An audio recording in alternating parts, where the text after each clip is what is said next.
wizard. Ha! Those J-type pulse engines really tighten the old evacuation port, don't they? Oh, by the way, an old friend of yours dropped by, said she was looking for you. A friend of mine? Don't worry. I told her I didn't know where you were. Then I locked her out and engaged the hangar security system. She tell you her name?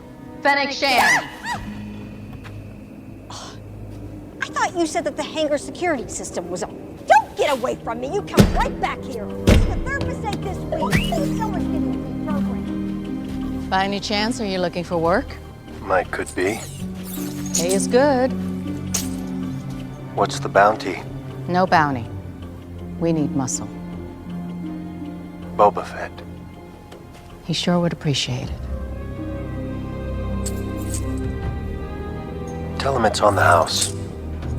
But first, I gotta pay a visit to a little friend. A long time ago in theaters far, far away, 4 nerds got swept up by one of the greatest pop culture waves in cinema history. Now, as adults with a lifetime of fandom under their belts, they get together and discuss the mythology, characters, and business of creating Star Wars. Turn up your headphones, dial back your sensibilities, and join the wretched hive of scum and villainy as we take the low road to resistance.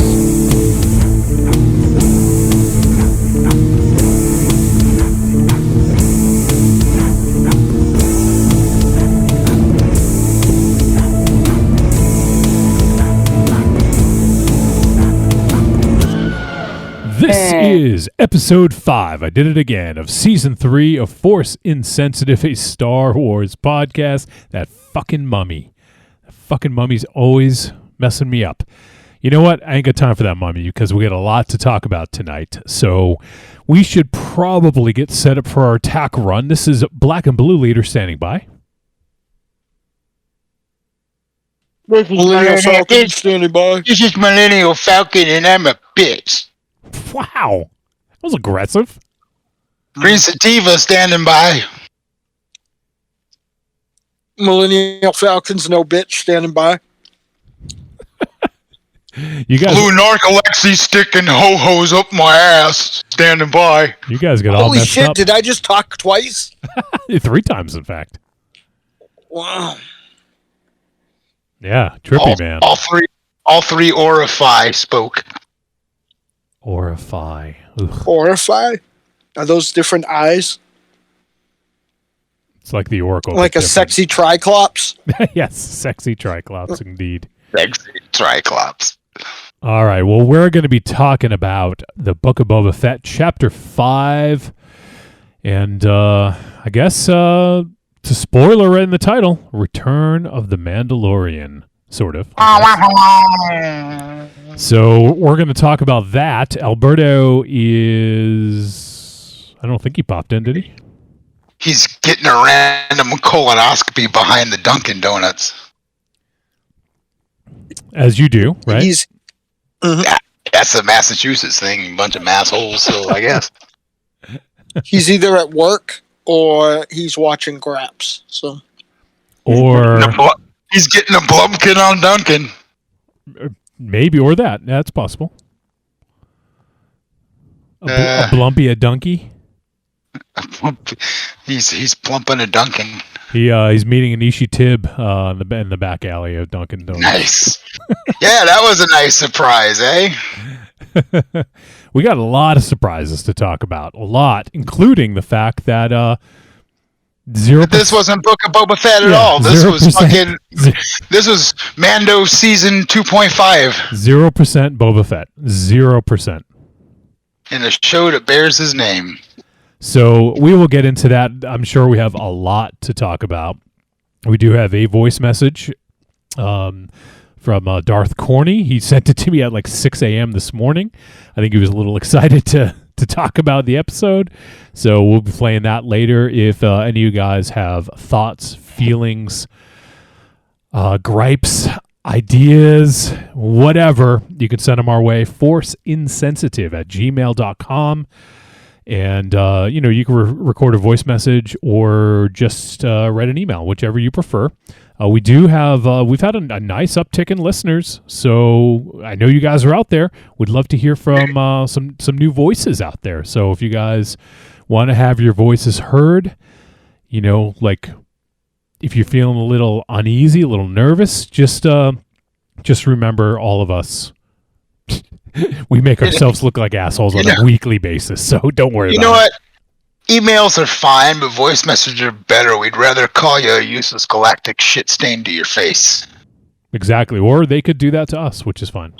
See, theoretically, they're just that's just their voice that's there, Rocky. They don't really come through the speaker. I know this is arcane science to Canada, but... No, but they listen to it later, so they actually hear us respond to their voice. All right, I'm with you. Sorry I made fun of your small backwater country. Well, all the fun shit happens in the small backwater places, so... There you go. That's fine. All right, so we should probably jump right into this because I'm sure we're going to gush about some stuff and maybe gripe about some others, but we have a lot to get to, and we probably won't really get to much news. We'll try to get through. There was a decent amount of it today too. There was, but this is more important. So we'll see what we can get through if we don't go 4 hours on this episode. But so we'll see. But let's jump in and start talking about Chapter 5, Return of the Mandalorian. Directed by, I guess, Mandalorian. What's the word I'm looking for? Alumni. Thank you. That's exactly the word I was looking for. Just fucking fell. And I'm the one on drugs. Yes. And I'm the one on drugs. Just so you fuckers know. Well, they probably help you. I'll remember. There's an email at the end of the show. Will Johnny? No, there's not an email. There's a voicemail. A voicemail at the end of the show. Sick burn, dude. Mars confused me with his whole fucking email versus voicemail diatribe 2 minutes ago. Well, apologize, Mars. I have no recollection. All right. You can lick my ishy tib. Just the tib. Just the tib. Just the ishy tib. Oh, you made hummus go up my nose. We can enjoy it a second time. Motherfucker, we out here trying to make a show and you're over there huffing hummus. All right, so as I mentioned, episode was directed by Bryce Dallas Howard, and it was written by Jon Favreau, and it debuted the day we're recording this, January 26, 2022. And the synopsis is very simple. An unexpected ally emerges. All right, so obviously we're going to, if you guys have listened to the show before, or if you've listened to the very intro of the show, we've already spoiled the shit out of it because that's what we do. We're a post-show sort of like spoiler-filled references, Easter egg, whatever you want to fucking call it. We do all that stuff. So we're going to talk in great detail about the episode. So, if you haven't seen it, oh well, sorry. We already ruined it. But if you haven't seen it, you shouldn't be listening to a show about it. Go watch it before you listen to a show about it. So read articles about it, man. Exactly. So don't be a intergalactic shit stain, as we said earlier. So even though he is listed in the speaking of intergalactic shit stains. Wow. You've been here, so. No, that's what he has in his underwear. I am the skid mark tester. I do not leave them. You are the skid mark of human kindness. There you go. That sounds about right. I'm going to put that on my fucking back of my driver's license. He's going to write it in pen. All right, we're Alberto, welcome, Millennium Falcon. We're just about to run down the cast of this episode. Your check-in was awesome, by the way. Thanks for that. Yeah. The one time you guys actually start at a reasonable time. Well, 30 minutes late. You weren't here. What does that say? We're not 30 minutes late. He had stuff to do. Yeah. He was getting a Blumpkin out behind the Duncan. Don't be jealous. I'm only jealous I didn't videotape it. Wow. So you could watch it over and over? So I can put it up on Cornhub. Is that Darth Corny's private server? Does he have his own? I was thinking of the more undigestible fucking rectal moment, but sure. Let's go with Darth Corny. Does he have Thought that it was deep fake Jonathan Davis born. Does Corny have his own landing page on Gape Ape or something? I heard he got one of those fucking grooming tools like Mars, so he's got a landing strip. Well, for Valentine's Day, I'm going to write Rocky's name in my pubes. Oh my God! That landing. I am actually honored by that thought. I hope you do. Mars, you won't be smooth though. Not totally, anyway. Well, I'm going to write it with black smart Sharpie. Oh Jesus! He's going to draw an eyebrows on his dick. I do have a question. Is that landing strip? Is that good for landing an N1 starfighter? First of all, that's racist. Secondly, What? fucking, I think you can land anything there. I don't think Corny has a preference. All right, so let's run down the cast. He's credited, but he's not in the fucking episode. No Tamora Morrison as Boba Fett. 0% Boba Fett in this episode of the Book of Boba Fett. Not true. He was in the recap. Yeah, but that's not part of the episode. It doesn't count. Sure it is. 'Cause you can skip It starts when I hit play. That's like saying A New Hope is part of Empire Strikes Back if you watch them back to back. It is. It's part of the same story. Yes, it's part of this. It has his name on the show, the Book of Boba Fett, but he was not in this episode. They showed highlights from last week. He was the voice of the pit droid. That's not true. So anyways, Tamora Morrison was not in the episode whatsoever. We do have a cameo from Ming-Na Wen, but the episode mostly features everyone's favorite lovable Mandalorian, Pedro Pascal as Din Djarin. We also have Emily Swallow as the Armorer, Amy Sedaris as Peli Motto. We learned a lot about Pelly this week. Yeah, we sure did. Holy shit. I can't wait to go there. Tate Fletcher as Paz Vizsla, Helen Sadler as the Ishitib Guildmaster, Arden Breyer Voiles as the Rhodian Child. We have Paul Sun-Hing Lee as Captain Carson Teva, Joe Osmond as the Gonk Droid, and John Favreau as the voice of Paz Vizsla. We also have Ardashir Radpour as Kaba Baez, who was the bounty at the beginning. And we have Leilani Shu as Jawa, and as the other X-Wing pilot, I teased these guys on the before the show started, Max Lloyd Jones. Shit. The name ring a bell? Yeah. He was Nope. He was the stand-in for Luke, the double for the Jedi in the Mandalorian season finale, season 2. And he was flying in. Crickets. No one remembers that. Luke, I'm sorry. Woo! Luke Woo! fucking Skywalker. Yeah! Woo! Woo, Fake Skywalker. Luke. Fake Luke. Fake Deep Luke. fake Luke. Deep Deep fake yeah. Luke. Deep fake Luke. Deep fake Luke. Deep fake Luke. That's kind of like Cold Hand Luke. Maybe you should do a song, Rock. Deep fake Luke. I got too much shit going on right now. Fucking don't put more on my plate. So that's the cast, and all right. So you know what? Like on this one, I want to start with Alberto because honestly, like when I saw this episode, I was like, holy shit, Rocky is gonna be like he's gonna have to call a doctor after 6 hours of having this erection. But then I thought more about it, and I was like, no, this this is more geared towards Alberto. There was This is the Alberto episode. This is the Alberto episode because there's so many prequel references in this that, especially episode 1. Yeah. So Alberto, did you have to call a doctor for your erection that's been going on for about 12 hours now? Oh, I didn't watch it.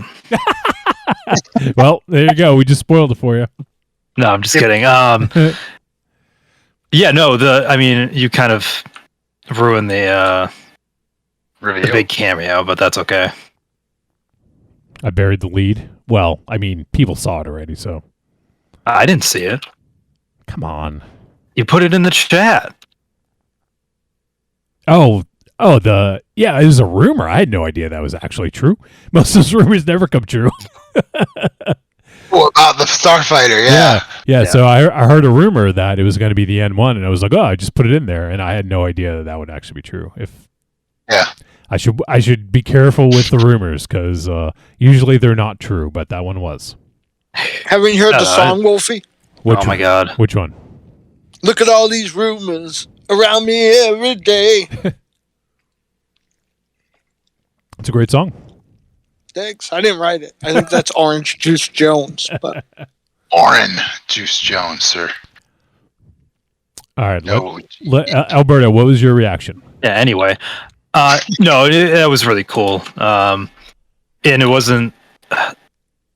those references weren't really, like, heavy-handed. It wasn't like, Watto showed up or anything. And I'm a Todarian. They almost kind of... I don't want to say hinted at it, but like, talking about like, oh, you can get almost anything here. Yeah, it was a little bit of a reference to that, but I mean, obviously, the N1 Starfighter is so cool. Like, if nothing else, the prequel trilogy just had such a dearth of like just cool stuff, and really unique looking stuff. If there's one big complaint about the sequel trilogy is that everything looks too samey. It's just like, here's like a reverse painted TIE fighter. Here's a reverse painted. There's an X-wing that's slightly different. All the weapons and tech that were in the prequels was really memorable. Like in 2, I fucking freaked out when the first fucking dropship showed up on Geonosis. I was like, I need one of those. And fucking same thing with the pod races in episode 1 and just the Nabooian, all the Nabooian tech. Now, I'm even really a huge fan of Amidala's blaster that she had. Was so retro sci-fi. That's kind of the way all that shit felt to me. Was like a real classic sci-fi vibe. I don't know. There was actually some people I knew when the movie came out that, especially episode 1, they didn't like a lot of that stuff because it didn't feel like Star Wars. But now that you're seeing it kind of like intermixed with, like kind of the old and new, it fits a little bit better. But yeah, I marked out hard when he was doing the episode 1 pod race. Through Beggars Canyon. Oh God, yeah. And well, see, even as an old school trilogy guy, I just got jacked when they were going into Beggars Canyon. I was like, oh yeah, fuck yeah. I want to see a side by side for the pod race scene and in that scene because they felt very similar. I mean, I've seen that pod race scene probably about 1 million times, but that big bang turn he did over. Actually, I don't watch episode 1 unless I have to, but it's all races kind of always, in the background. So I'm glad you said that because I wonder if it was just because I seen it so many fucking times. Well, I can say for a fact that having watched it 3 times today, the 2 shots I can guarantee you, Alberto, are direct shots is that banking turn inside the canyon over the Womp Rat, but also his approach to Beggar's Canyon was right at that moment when they were all trying to funnel down into one line and a couple of accidents happened. And you see it from the first person perspective of inside the cockpit. That was pretty much the same. Exactly. Yep. They have that thing where you look over Yeah, when you're looking over the engines at Sebulba and looking over the engines at Anakin before they go in, it's that same shot, looking over the big fucking carburetor. That was the other thing, too. When we get to talking about the N1, the fucking upgrades they did to this fucking thing made me go, Johnny, we need to get an SWG.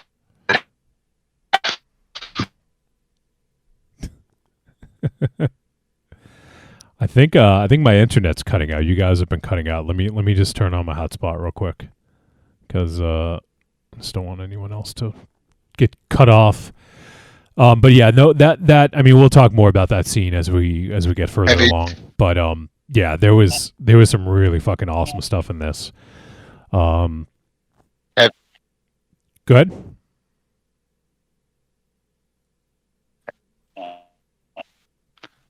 But I thought the same thing you did. There was moments where I was like, I just fucking same thing you did. Yeah, it's nice to see them reference more than just 3 movies in the trilogy. Right. Now they've been trickling in some love, like even in Mando when they did it with his flashbacks in the first season. Like they have been given a little more love and appreciation for the prequels, which is good to see. Yeah, I would agree with that. Was there anything else you wanted to add, Alberto, for reaction? We'll probably get more of this later, but this obviously wasn't really like an episode of this show versus an episode of Mando. Yeah. But what this kind of felt like was, remember when Buffy and Angel were on TV at the same time? Yep. For like, there was like a couple seasons. Yep. And occasionally you would get like the crossover episode where like be like a normal episode and then a Buffy, and then like Angel would show up at the end, and then they would kind of go back and forth between the two shows. That's what this kind of felt like. Where it was like that this was this week's episode of Mandalorian, and they're doing a crossover episode with Book of Boba Fett next week. Well, I think they're getting ready to do that a lot more, so I think this was kind of maybe getting us started in that direction a little bit. I don't think we're going to see 2 Star Wars shows at once. I don't think we haven't seen it with them. Well, we will when Ahsoka comes out and some of the other ones. Yeah, I think I don't think it's they're going to have 2 running at the same time. Not at the same time. Well, Mando's not running at the same time either. But what I'm saying is pulling in those characters from the other shows from time to time. Yeah, I think the only ones that might run at the same time is maybe we'll have a live action and an animated potentially. Yeah. But that's 2 completely unrelated ones. Yeah. But almost all the live action ones are going to be taking place in this timeline. So agreed. Yeah. But yeah, it almost felt like. I mean, obviously we're going to get the wrap up next week, but or two more to go. Oh no, not the full wrap up, but like the continuation of this. Maybe of the tease at the end. I actually I'm not positive about that, but you know what? You think they're gonna do kind of like what Boba was doing during this? Well, I'm not sure they do that, but I could see. I mean, it depends on how long they're going to let this storyline go. I could see the Din Djarin helping him out go into the 2nd season potentially.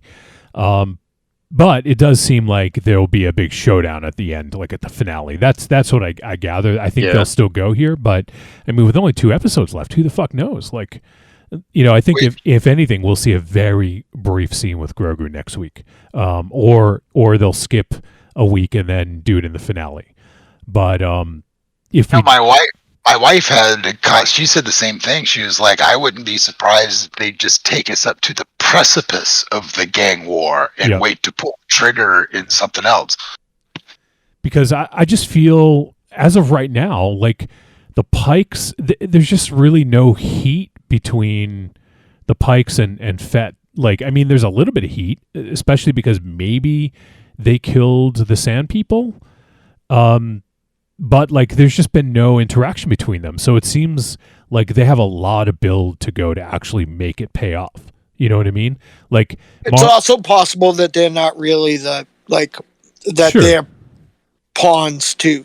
Right. And I mean, Mars, you and I and Alberto too understand. Like, it's like you need to build up for like a pay-per-view like style main event in wrestling, and if Right. you don't do that build and you just have a match, like it could be a great match, but like imagine like the storytelling if you actually build it up properly and how good it could be then, so that's the thing that's surprising about this.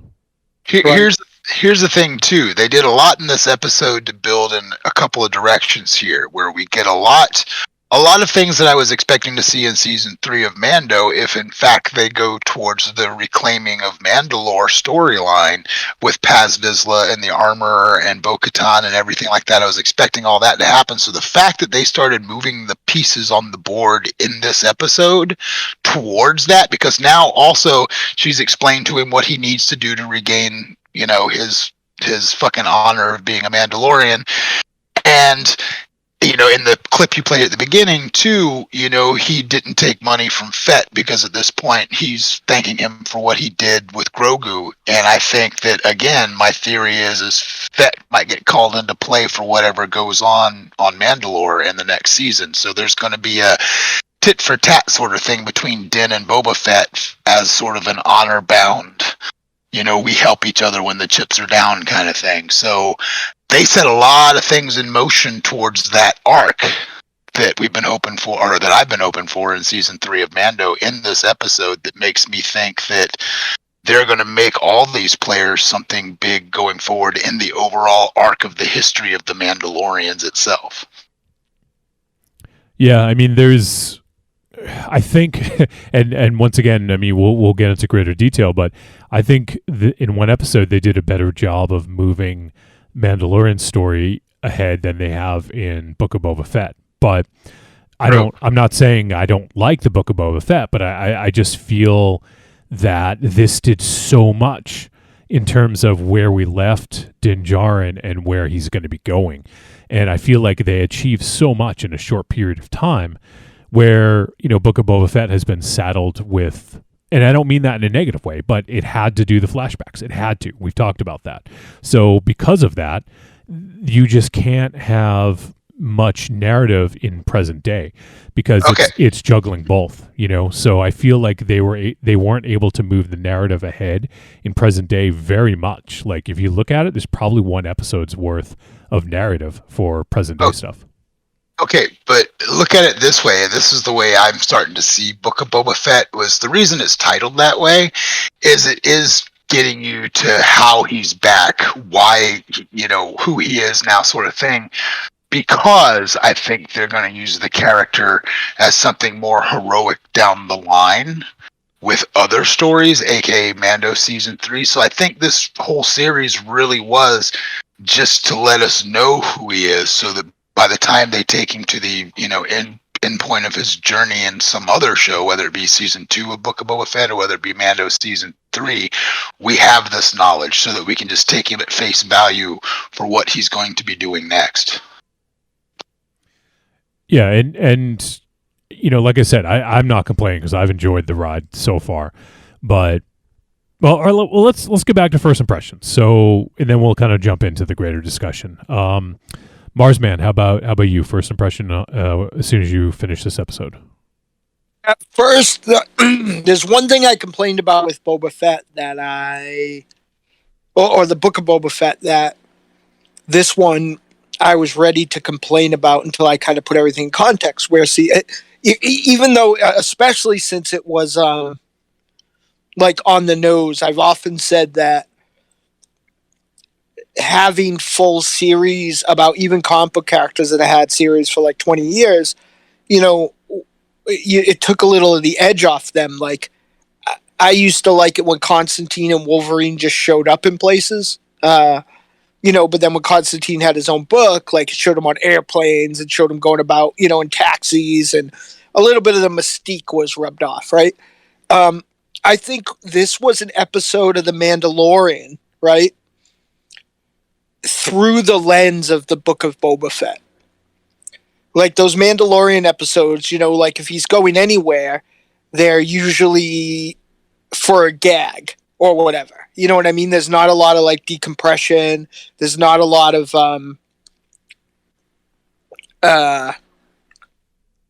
mundanity. You don't often see him working on the ship you know, or for like that. or sitting in a commercial flight. Right. You know, so I liked that. At first I didn't like it, but then I did like that because I realized while this is an episode of Mando, it's still the show, The Book of Boba Fett. And even though it was maybe just a little subtle, I think that this was Mando's life with more of the sort of nuance that this Book of Boba Fett series has. Like if I don't have a good analogy for it, and I'm not going to struggle to get it. But the other thing that I'll say right away, I love the opening scene. I think that butcher meat packing plants will always, from this point forward, remind me of The Night Comes for Us. I like that. And I have to say, though we've seen a lot of chopped off hands and a couple of chopped off lightsaber heads, that might be the most violent lightsaber killing, like in the way it was like executed, that we've ever had. Dude, I had to stick my hands over my mouth this morning because I almost came up off the couch going, damn! Didn't want to wake my wife up at 3:15 in the morning. But you almost came off, Came in your off mouth? the couch? What? Yeah, did I just hear that you had to cover your came- mouth and she almost came in your mouth? yeah, No, he almost came so hard he lifted off the couch. and that's exactly what happened. I'm with you, dude. That is one of the most brutal fucking actual, like you see a lot of off-camera kills in Star Wars that are pretty horrific, but fucking this was dead in your face, front center in the camera frame, fucking in half, dude. Taking the table with it. It was There's a samurai elegance to the way that they normally film lightsaber decapitations or hand things. Like I'm thinking of Sam Jax taking the head off Jango Fett. This was flat out Conan. This is brutal. I just cut a dude in half. Well, it played into the whole thing later when he explained that fucking it was getting heavier the more often he fought with it when the armorer was trying to explain to him, and that really showed. Like going back and watching it the second time, having seen that scene later, and then watching it again, it did look like a fucking that big fucking Scottish guy with a claymore just fucking cleaving shit. It looked heavy when he was throwing Drew it. McIntyre? He doesn't know who that is. No, it also looked like somebody who didn't know how to use a sword. Right. Like just Clearly, yeah. Yeah, he almost took his own leg off. Exactly.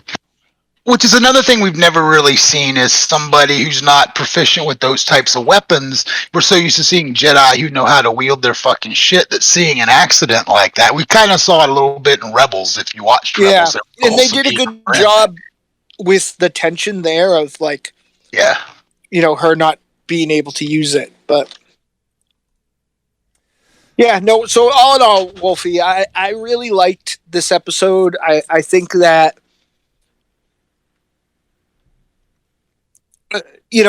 what I like about great media is that someone could watch this and say, this is just a Mandalorian episode in the middle of this Book of Boba Fett show. Mm-hmm. But because that's not bizarre to have in a serialized TV show to have one episode that just doesn't feature the main character. I mean, it's happened countless times, so it's not weird. But if you watch this, I think, and you guys can disagree or maybe enlighten me or change my mind, but I think if you watch this in the middle of one of the seasons of Mandalorian, it would feel weird. Because I think it was made, and kind of paced and done like a Book of Boba Fett show. But maybe I'm crazy. But that's what I thought. Well, I think that is true, but but not for that thought. I don't think this would have been a weird episode if it had been like the first episode of season 3. Right. Yeah, maybe. I think just this things like we were talking about, like. Well, it was long. It was longer than almost any Mandalorian episode, and yeah, like we got to focus on some of the minutia. I do think Book of Boba generally is a slightly slower paced show, And, because as we've talked about, it's more, it does have some Western tropes and some Western influence, but it's more of like a, like a gangster story. That's where it gets its influence. And, in a lot of those kinds of films, you see this sort of normal, mundane stuff that people do on a daily basis. So I can't imagine him checking his luggage in a Mandalorian episode. Well, true. Yeah. And so I think you're right to a degree that it may have felt a little jarring, in between, a little Din Djarin. Exactly. So I think it would have felt that way, but I think you're right. I think that this is through sort of the lens of Book of Boba Fett, where maybe they can take their time a little bit with some things, and I, for one, appreciated that. Well, here's another thing too, and I've been trying to explain people this as well, is they take on a different, even Mando takes on a different feel when you go back and watch it as a continual thing versus waiting week to week. Mm-hmm. So I think Book of Boba is going to be one of those shows that when you see it as a whole, it's going to not seem as clunky as it's seen in some places. But I agree with you. It's a slow burn. It's a slow burn thing. But I think they also gave us quite a bit of time in a couple of episodes to really give the backstory on Chrysanthemum in a lot of ways. And I feel like this is them sort of putting together their Magnificent Seven. And I think if you're going to bring in a character who's as big as Din is right now, because he's essentially single-handedly brought people back to Star Wars, you give him an episode to set up where he is in the world before he now is brought in to be muscle in a gang war. Yeah, and I think that's actually a good point, is because each episode did have like sort of like a feature, like, we got Black Chrysanthemum, we got the Mod Gang, and then we got the Rancor. The Rancor, yep. So, and then now Trejo is getting in on this shit. Trejo ain't gonna sit there on the sidelines. Trejo is gonna go machete on some motherfuckers while the Rancor rips the assholes out of some fucking shit. That's so funny, like how Machete has changed the expectation of like Danny Trejo, and I guess Robert Rodriguez to a degree too, because like everything from like when he was in like Andy Sedaris, like he was in Hard Ticket to Hawaii, I think, but he was in some early Andy Sedaris film. Like he like is just the small Mexican American guy that gets fucking killed. Everything from Rob Zombie's Halloween to Andy Sedaris' Hard Ticket to Hawaii. Just like I love him, but like it's Desperado and Robert Rodriguez's intake essentially that's kind of changed the view of like Danny Trejo to the Danny Trejo like that everybody thinks is like a badass guy now, and not like kind of an interchangeable like memorable faced like thug, like I forget the guy's name with the chin. Not Zadar, but the other one, Johnson. Just like one of those guys who were like kind of memorable thugs back in the day. Mm-hmm. And now he's like a B-movie Rambo. Yes, and so I think we're gonna get, like you were saying, they're all going to kind of come together. And, we got the Garza Whip, even though she's not going to join them, but she got her sort of episode to shine. I feel like most of these characters have had an episode to shine. And what if in the middle of the fight, green Twi'lek Peck dude just shows up and goes, "I got your back," and gets sliced in half, like immediately. All right. Mars, did you finish up your initial thoughts? I sure did, Wolfie. I sure did. All right, Rocky, how about you? Initial thoughts, hot take. Honestly, Berto and Mars kind of hit on exactly. To me, like I kind of, and Mars sent me a text, I guess when he was watching it earlier today. It's like, is Fett even in this thing? And I remember sitting there watching it this morning, going, "Okay, when's Fett showing up? This is awesome." But I did kind of keep waiting for it in the first viewing, so that threw me off a little bit. However, there were so many key points, like when Mars talked about the cleaving in twain of the dude with the dark saber at the beginning. I literally was like, "Oh shit!" And fucking I liked the way the Clatuians are getting a lot of play in this Sure series. are. Yeah, they are. So it was kind of nice to see them all looking like Rocky and they're beating their meat with their fucking little knit caps on and shit like that, roaming around. It felt, which Star Wars always kind of has, is it draws a continuity between what you know in real life to their sci-fi world, but it still feels unique to their sci-fi world. And this was sort of a neat thing you never wanted or thought you'd see in a Star Wars, but seeing something like a food processing plant in a Star Wars thing was kind of like, oh, okay, yeah, well, we're not that different. And it did give a motif to it, like when even the shot of Mando walking in through the plastic fucking vent strips was kind of like, huh. So in the initial first viewing of it all, the things that got me was the fucking Darksaber kill at the beginning. Really enjoyed where the whole situation with Paz, the armorer, and Mando went. But I will say, I thought about Alberto a lot during it, and have to admit that even though it's not my favorite of all the ships that have ever come out, seeing what they did with the N1 and that whole sequences of events where he takes it out for the test flight was very reminiscent of a lot of things I love from a lot of my favorite action movies, from the first time the Rocketeer straps his backpack on to even when Mando first put the jetpack on in his first season. Just things like that where they're just test flying the new technology, whether it's the new hot rod they're going to take on the road in Mad Max or whatever the fucking case may be. I love it when those are done well, and this one made me happy in so many ways. So, like I said, for it being Mando season 2.5, I really fucking enjoyed it. But I think when we watch the whole Book of Boba Fett as a whole, this is not going to feel as disjointed because it's going to be a continual story. But anyway, I did really enjoy it. I would have to say that this is in my top 3 of favorite episodes in this series so far.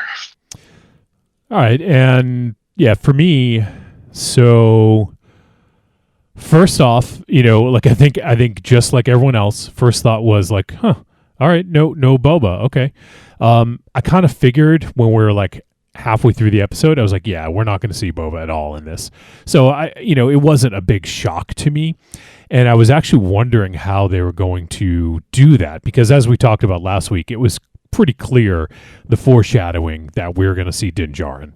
And if not this episode, the next or the finale or soon, like it was just bound to happen. So for me, that wasn't much of a surprise, but I was actually surprised to see it right from jump, right from the beginning. And this opened like very similarly to episode 1 of season 1 of The Mandalorian, where you see him, standing at the precipice of a door, and and then he goes in and he's going in to collect a bounty, much like he did with Mithril. And he even used the same quote, I can take you in warm, I can take you in cold. And honestly, it felt like the same delivery. I wonder if they just stole that fucking line from season 1. But other than that, like I fucking love this episode. This was like, aside from the expectation that this was going to be like another episode of Book of Boba Fett, once you get past that, like this might have been one of the best like nearly hours of Star Wars that I can recall in a while. And I'm not going to say it's the best episode of The Mandalorian or of Book of Boba Fett. I mean, it's hard to say because it's still very fresh, and I watched it again for a second time right before we recorded it, and I think I liked it even more. And it just has so many amazing parts to it. And one before I want to make sure I call this out before we get too deep into it is I want Bryce Dallas Howard to direct more than she's doing. I think she is fucking amazing. And this is what's crazy about this is I thought that same thing this morning. I was like, give her more because she has been killing it. However, you remember in season 1 of Mando, she had our least liked fucking directorial in the first season. That was my favorite or second favorite episode. of the season.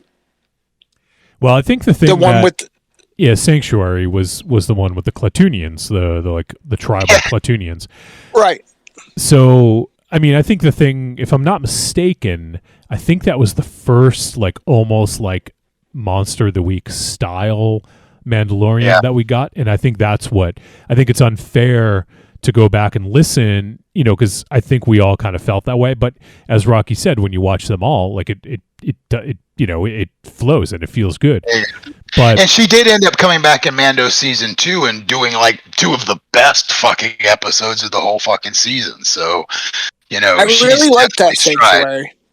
It wasn't terrible. It was good. Yeah, it was good. But the thing is, I think I still love the ATST as a monster coming out of the forest. It's a great show. There was a lot of great parts to it. I'm just saying that compared to the other episodes, with Nancy Nazi there and Mando. What? You are such a racist piece of shit. Nancy Nazi? Yeah, well, I can't remember her name. The character's name. Oh, you're talking about... Okay, I had to think for a second. Oh, you're talking about... oh, shit, what is her fucking character's name? Lorna Doone. Yeah. Yeah, something like that. Cara Dune. Cara Dune, yeah, right.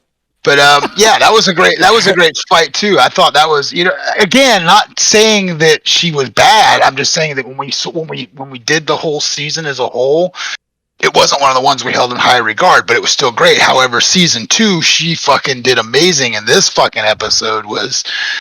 I can't give her credit enough for the way she does the acting. It's much like Mars likes, where we get more distance out back from a fight to see a fight go on which I enjoy from a far perspective. Like that whole catwalk thing between Paz and Din was awesome. And actually between Din and the armorer, when she knocked him off and he used the jetpack to come back on, it felt real. It felt like watching it in the room while it was happening.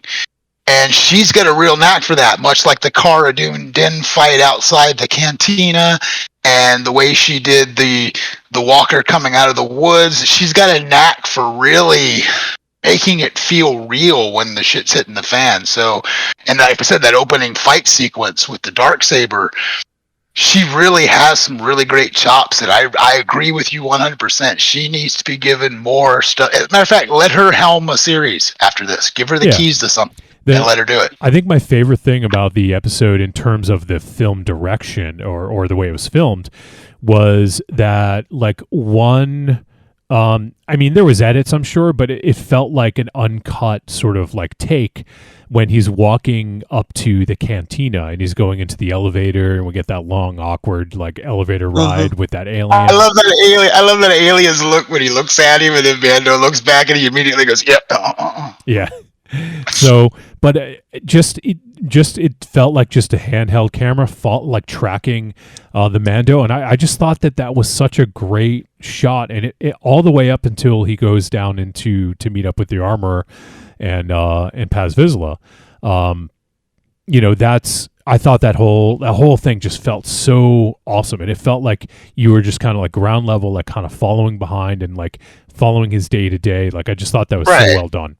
Right, and it felt real. It felt organic. Yeah. And actually, a part of me thought of you, Johnny. Doesn't it feel like the elevator going into that cantina on Bestman and SWG? All the bright white. Oh yeah. Oh no, that's exactly what I thought. Yeah, you know what? I was going to bring that up. It felt exactly like the Bestman cantina. Like dark. It was darker, but yeah, it had the same feel to it. Yeah. I'm glad you brought up that elevator ride because it kind of like I don't know, like I feel like, and I might be misremembering that, like. Part of what's cool about Mandalorian is that he kind of like they use those like Star Trek swipe edits to kind of get him from place to place a lot, like a comic. And in this, you really saw him move around. Yeah, well, a bunch. Like in the first episodes, he was riding dramatically on monsters and stuff, and on those like weird. Dragony stuff, and his ship was broke, and he, moved around a lot, but like he moved around through like combat.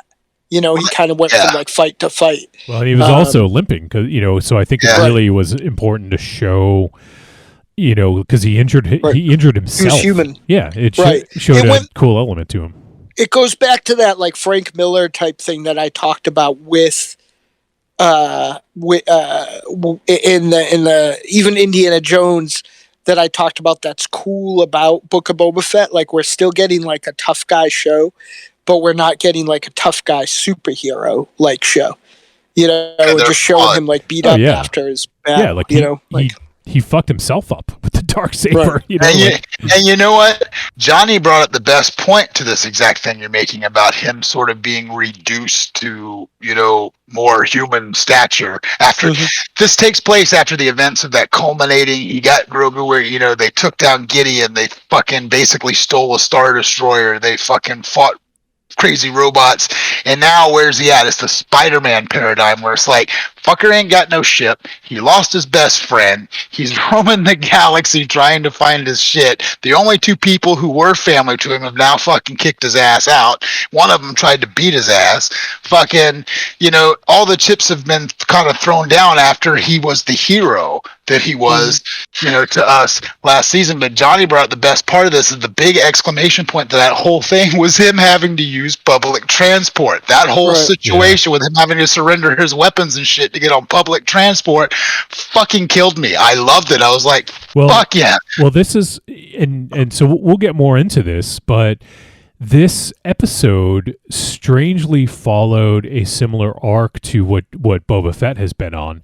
Right. And it's stripping him of his, not of his identity, but he's making him question his identity. This is like his Sarlacc moment, if you will. I mean, I'm not saying that it's the same in terms of like survivability, but you know, as you just mentioned, he's basically lost everything. He lost his best friend, he lost his ship, and he's basically like asking mom for a ride around the fucking galaxy right now. Right. You know, and as Mom, of right now, like we're going to McDonald's. as of right now, like what the Mandalorians say about Boba, which is true because he's a clone, he's not a Mandalorian. No. You know, like, so he's also like another thing that I felt like was through the lens of Book of Boba Fett. Like you just said, it's a very similar thematically, but like it was kind of demystifying all that stuff. Like the first time we met the Armorer, she was this like, you know, very mythical person and they survived and they all showed up and rescued him. You know, now they're coming off more like the religious zealots that Bo-Katan kind of said that they were. And, you know, like the guy, the Jon Favreau Heavy Armor Mandalorian guy, Vizsla, who, you know, last time we saw him, he was doing the Superman, like, thumbs up at the side of the Razor Crest, like, got all greedy and mercenary to try to get what he thought was his birthright back. That's his lineage. All the Vizslas are douchebags. Yeah, so it was just a matter of, like, we saw all shit that we would see in a Mandalorian episode, but through a different lens, I think. You almost got like a whole season of Mando in one fucking episode because now he's set up for where he needs to be. But much like you were just saying, I'm glad you brought up the Bo-Katan thing, was I thought the beauty of this whole interaction with the Armorer this time around is, like you said, we saw her as the sage leader of the group, then we saw her having to defend herself and helping them get out and surviving, and now we see her as one of a very few left. What Paz said there was 3. I don't know if he was including Din in that or if there's a third one we haven't seen yet, but when she talks about, when he's telling her things that have happened and he asks about Bo-Katan Kryze, and she goes off on the way she looks at it from her perspective, and then we've got tale, Yeah, and then we got Bo's whole thing with him about, that antiquated concept, you can't take your helmet off, is bullshit once you get out from under, because she was Death Watch too, right? So she knows what the far-leaning side of the extreme side of the, you know, let's keep it as close to the classic. Exactly.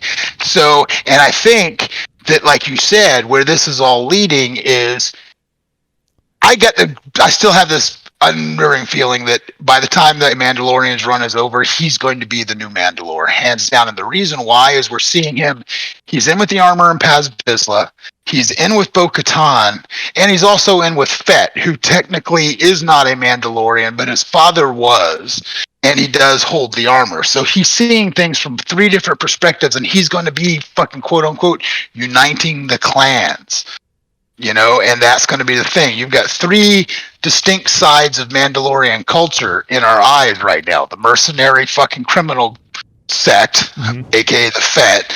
You've got the, one side who wants to bring prominence and power back to Mandalore, Bo-Katan, and you have the religious zealot side. It's like, we're only going to do it if we do it under our terms of keeping it true to the original way things were 10,000 years ago. Right. And one thing I want to add to that is in relation to the sort of like radicalized version of these Mandalorians, I'm forget, is his name Paz? Or is that the actual? Is that the other? Paz. Yeah, Paz. Okay. Paz. Paz is this guy. Pre was the one during Clone Wars, and then Tar was the one who was a Jedi. So Paz Vizsla in this calls Din Djarin an apostate. And, as he's walking away after he defeats him in battle, and then he's, and that's someone who basically has renounced their religion, so they're looking at this as, as he is like shamed the tradition and blasphemed. Yeah, he's a blasphemer. And, so that was one thing I thought was interesting. Another thing, and this is kind of how it parallels Book of Boba Fett as well, is the weight of tradition and the weight of like, I guess, expectation. And that is, we see directly with Din wielding the Darksaber, because it's heavy, like carrying tradition. Heavy is the head that holds the crown. Yeah, exactly. And, I know we did see a little bit of this in Rebels when Sabine had the Darksaber, and Kanan had said that she needs to connect with the Force Crystal, right? Isn't that what Kanan had said to her? Something along those lines? Well, he explained that that's how the Jedi do it. He's not exactly sure how the Mandalorians do it, but there is a sense of, well, she even tells Din during the thing that, you need to stop thinking about it and let it go. He's fighting the sword and yeah. Right. So I just thought that was another interesting little parallel, because Boba Fett has been, basically, as we see in a lot of the flashbacks, he flashback to, to his childhood on Tipoca City, and, like seeing his dad, flying off, and we're he is weighed down by his lineage, I guess we could say, for lack of a better word. And I think the same goes for the Mandalorian, is as he's wielding the Darksaber, he's held down by the weight of tradition and the weight of everything, basically the weight of Mandalore. So it's it's crazy that he wields the Darksaber, and he's being shunned by like 2 of the only people left of his kind, and they don't view him as a Mandalorian anymore. They said, you're not a Mandalorian, basically, is what the armor said. So, and then now we have Bo-Katan, who wants to fucking beat him in battle to take the Darksaber, most likely. So, like, who else? Well, so did Paz. So both sides of that that alignment have tried to fight him for it, because that, Paz did it. Bo wants to do it. Mm-hmm. Fett isn't going to give a shit, but we also have not even begun to talk about the fact that Ahsoka's going to be coming out, and Sabine Wren's going to be showing up, and apparently the rumor is Finn Rao as well. So he's going to come in contact with another sect of Mandalorians who believe a certain way, because Sabine Wren's a different fucking philosophy altogether as well. So, this is, again, I believe this whole Mandalorian tale is Din's fucking journey to being Mandalore, and it's going to be him seeing the sides of all the clans and seeing what's good and what's wrong, and trying to bring them all to the table.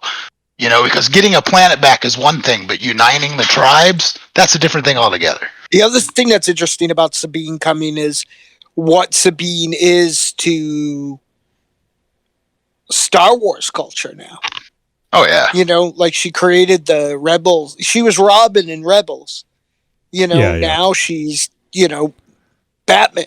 You know, now she's probably, to the people who know who she is, every bit the entity of Boba Fett. You know, she had the Darksaber. She, you know, turned it over, coming closest to uniting everything as anybody has.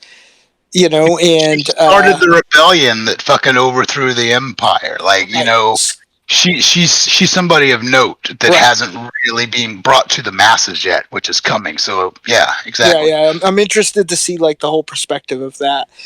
Real quick before I forget, one thing I was going to say, but I was fighting back a sneeze. It's very possible to jump back to this. I'll be quick.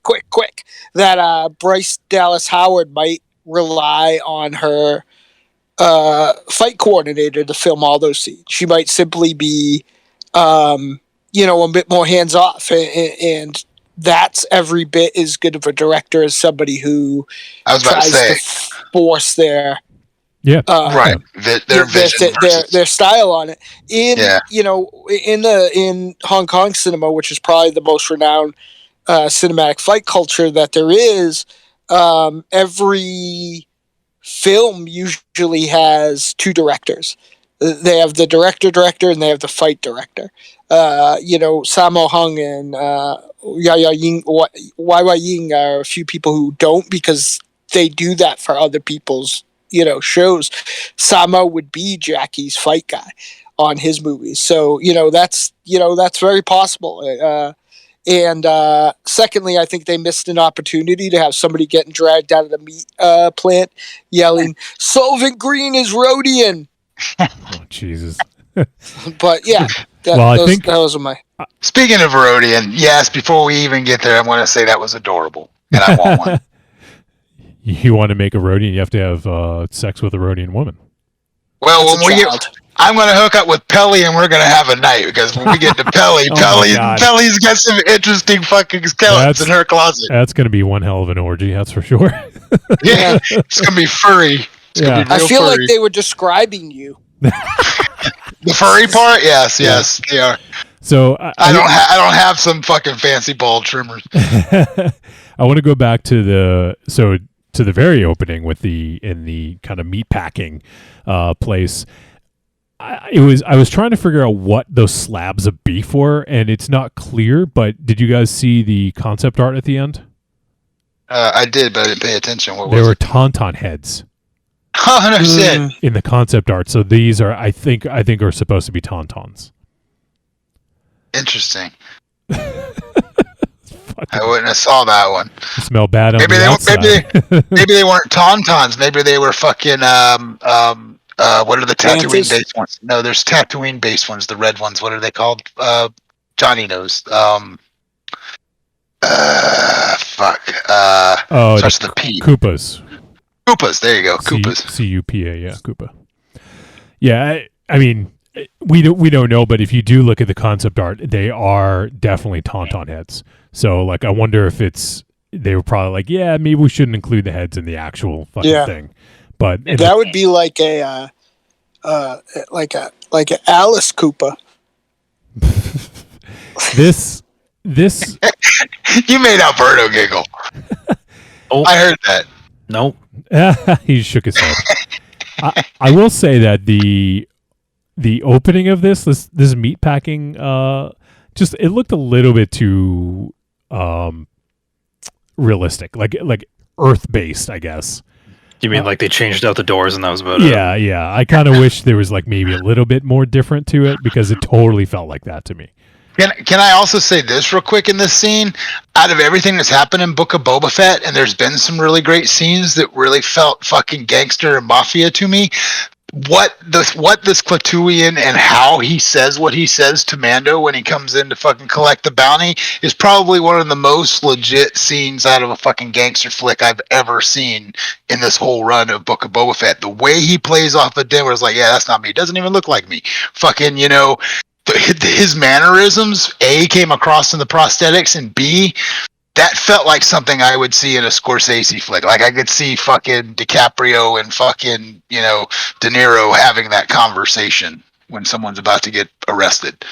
It makes me sad to compare any Star Wars stuff to the mediocrity that is Scorsese. But Tell us how you really feel, bud. He's not angry. I'm not angry. I don't know. People can make bad movies. It happens. Everybody can make bad movies. But you know what I'm saying, though. The dialogue played really... You could say what you want about the meatpacking plant feeling too real.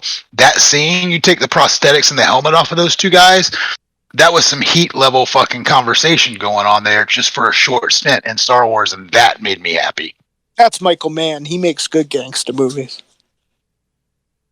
Yeah, Miami Vice was awesome. It is awesome. I can feel it coming in your face tonight. Yuck. Oh, Lord. I thought these things smelled on the outside. Yeah, how bad do you think that meatpacking plant smells if they got all those open tauntaun carcasses floating about? Oh, I didn't necessarily think that what Wolfie thought, but I did think that I thought that they would have better refrigeration ideas than just those I forget what they're called, the rubber car wash flaps that Earth refrigerator, like walk-in refrigerators have. I would say this, though. I think it fit when you put it in the perspective. And by the way, what is the name of that ring station? That's not Farpoint Station. What is that ring station he was on? Because I felt like it. Station. I felt like the fucking yeah. I knew Alberta would get fucking it felt organic to the way the planet looked. Like I felt that the inside of that place looked like the other buildings when he was walking through the streets and stuff like that. It just kind of looked like it fit the setting. It was an urban, real kind of space station looking vibe. It was Elysium, man. It was the Ten Rings. That was pretty cool, though. Did they give a name to that place at all? No, not that I've seen, anyways. I would like to know where, which planets it orbited. That's kind of what I want to know, because even if it hasn't been named, it'd be nice to know whereabouts in the galaxy it is. But a lot of times they, rightfully so. I mean, they don't need to put like a little chyron at the bottom and have it kind of scroll across and tell you what fucking planet it is. But for Star Wars enthusiasts, it would be nice to know what where they're at, just so we can kind of orient to the galaxy. But yeah, I mean, we don't know where this meatpacking place was. We don't know where that Halo Elysium style. It was down the street from the fudge packing plant that fucking Mars works at. I haven't heard that joke since I was fucking in 5th grade. Yeah. Here's he's got the brain of a 5th grader, so not now. I know a lot of smart 5th graders.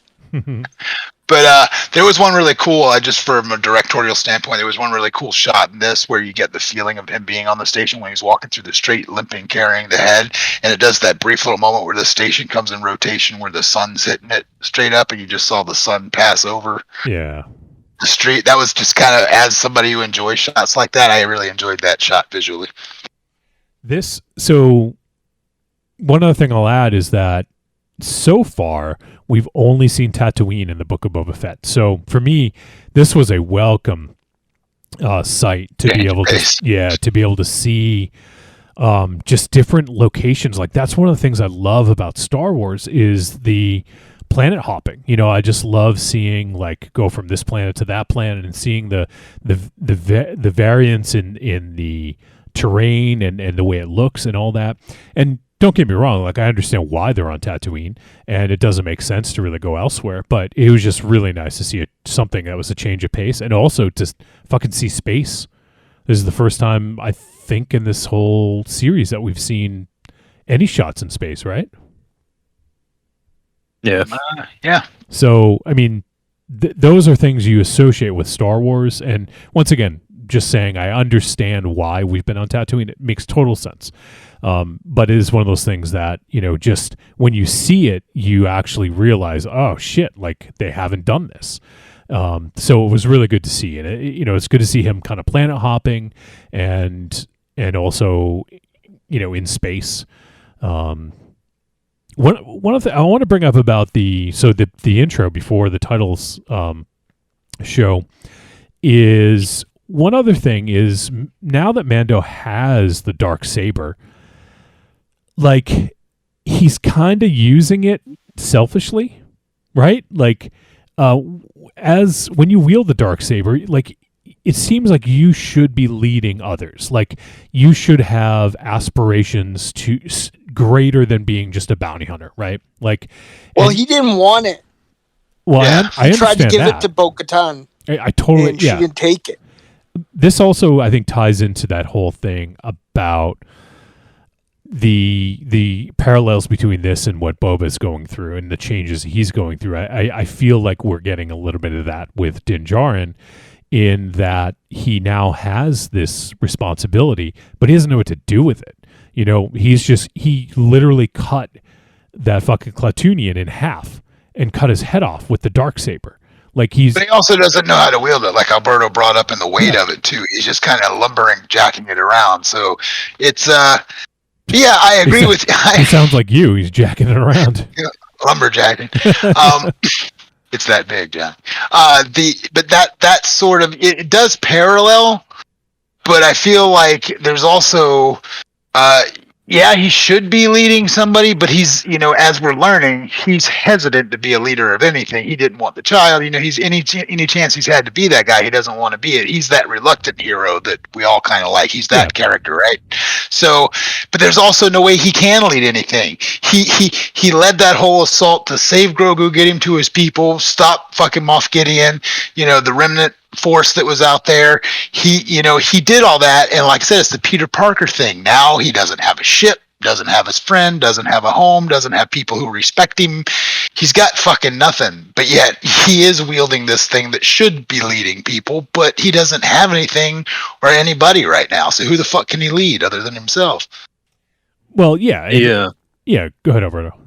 Well, I was going to say, they do set up that the only reason he was kind of taking that bounty was to get info on where his clan went. Right. True. Yeah. So it's not like he's just running around making money. Yeah, Right. he's looking for his place. Because when we ended at the end of season 2 Mandalorian, he, as we have already said, he gave up his best friend, I guess you could say, or his ward, or whatever, in Grogu, and he had nowhere to go.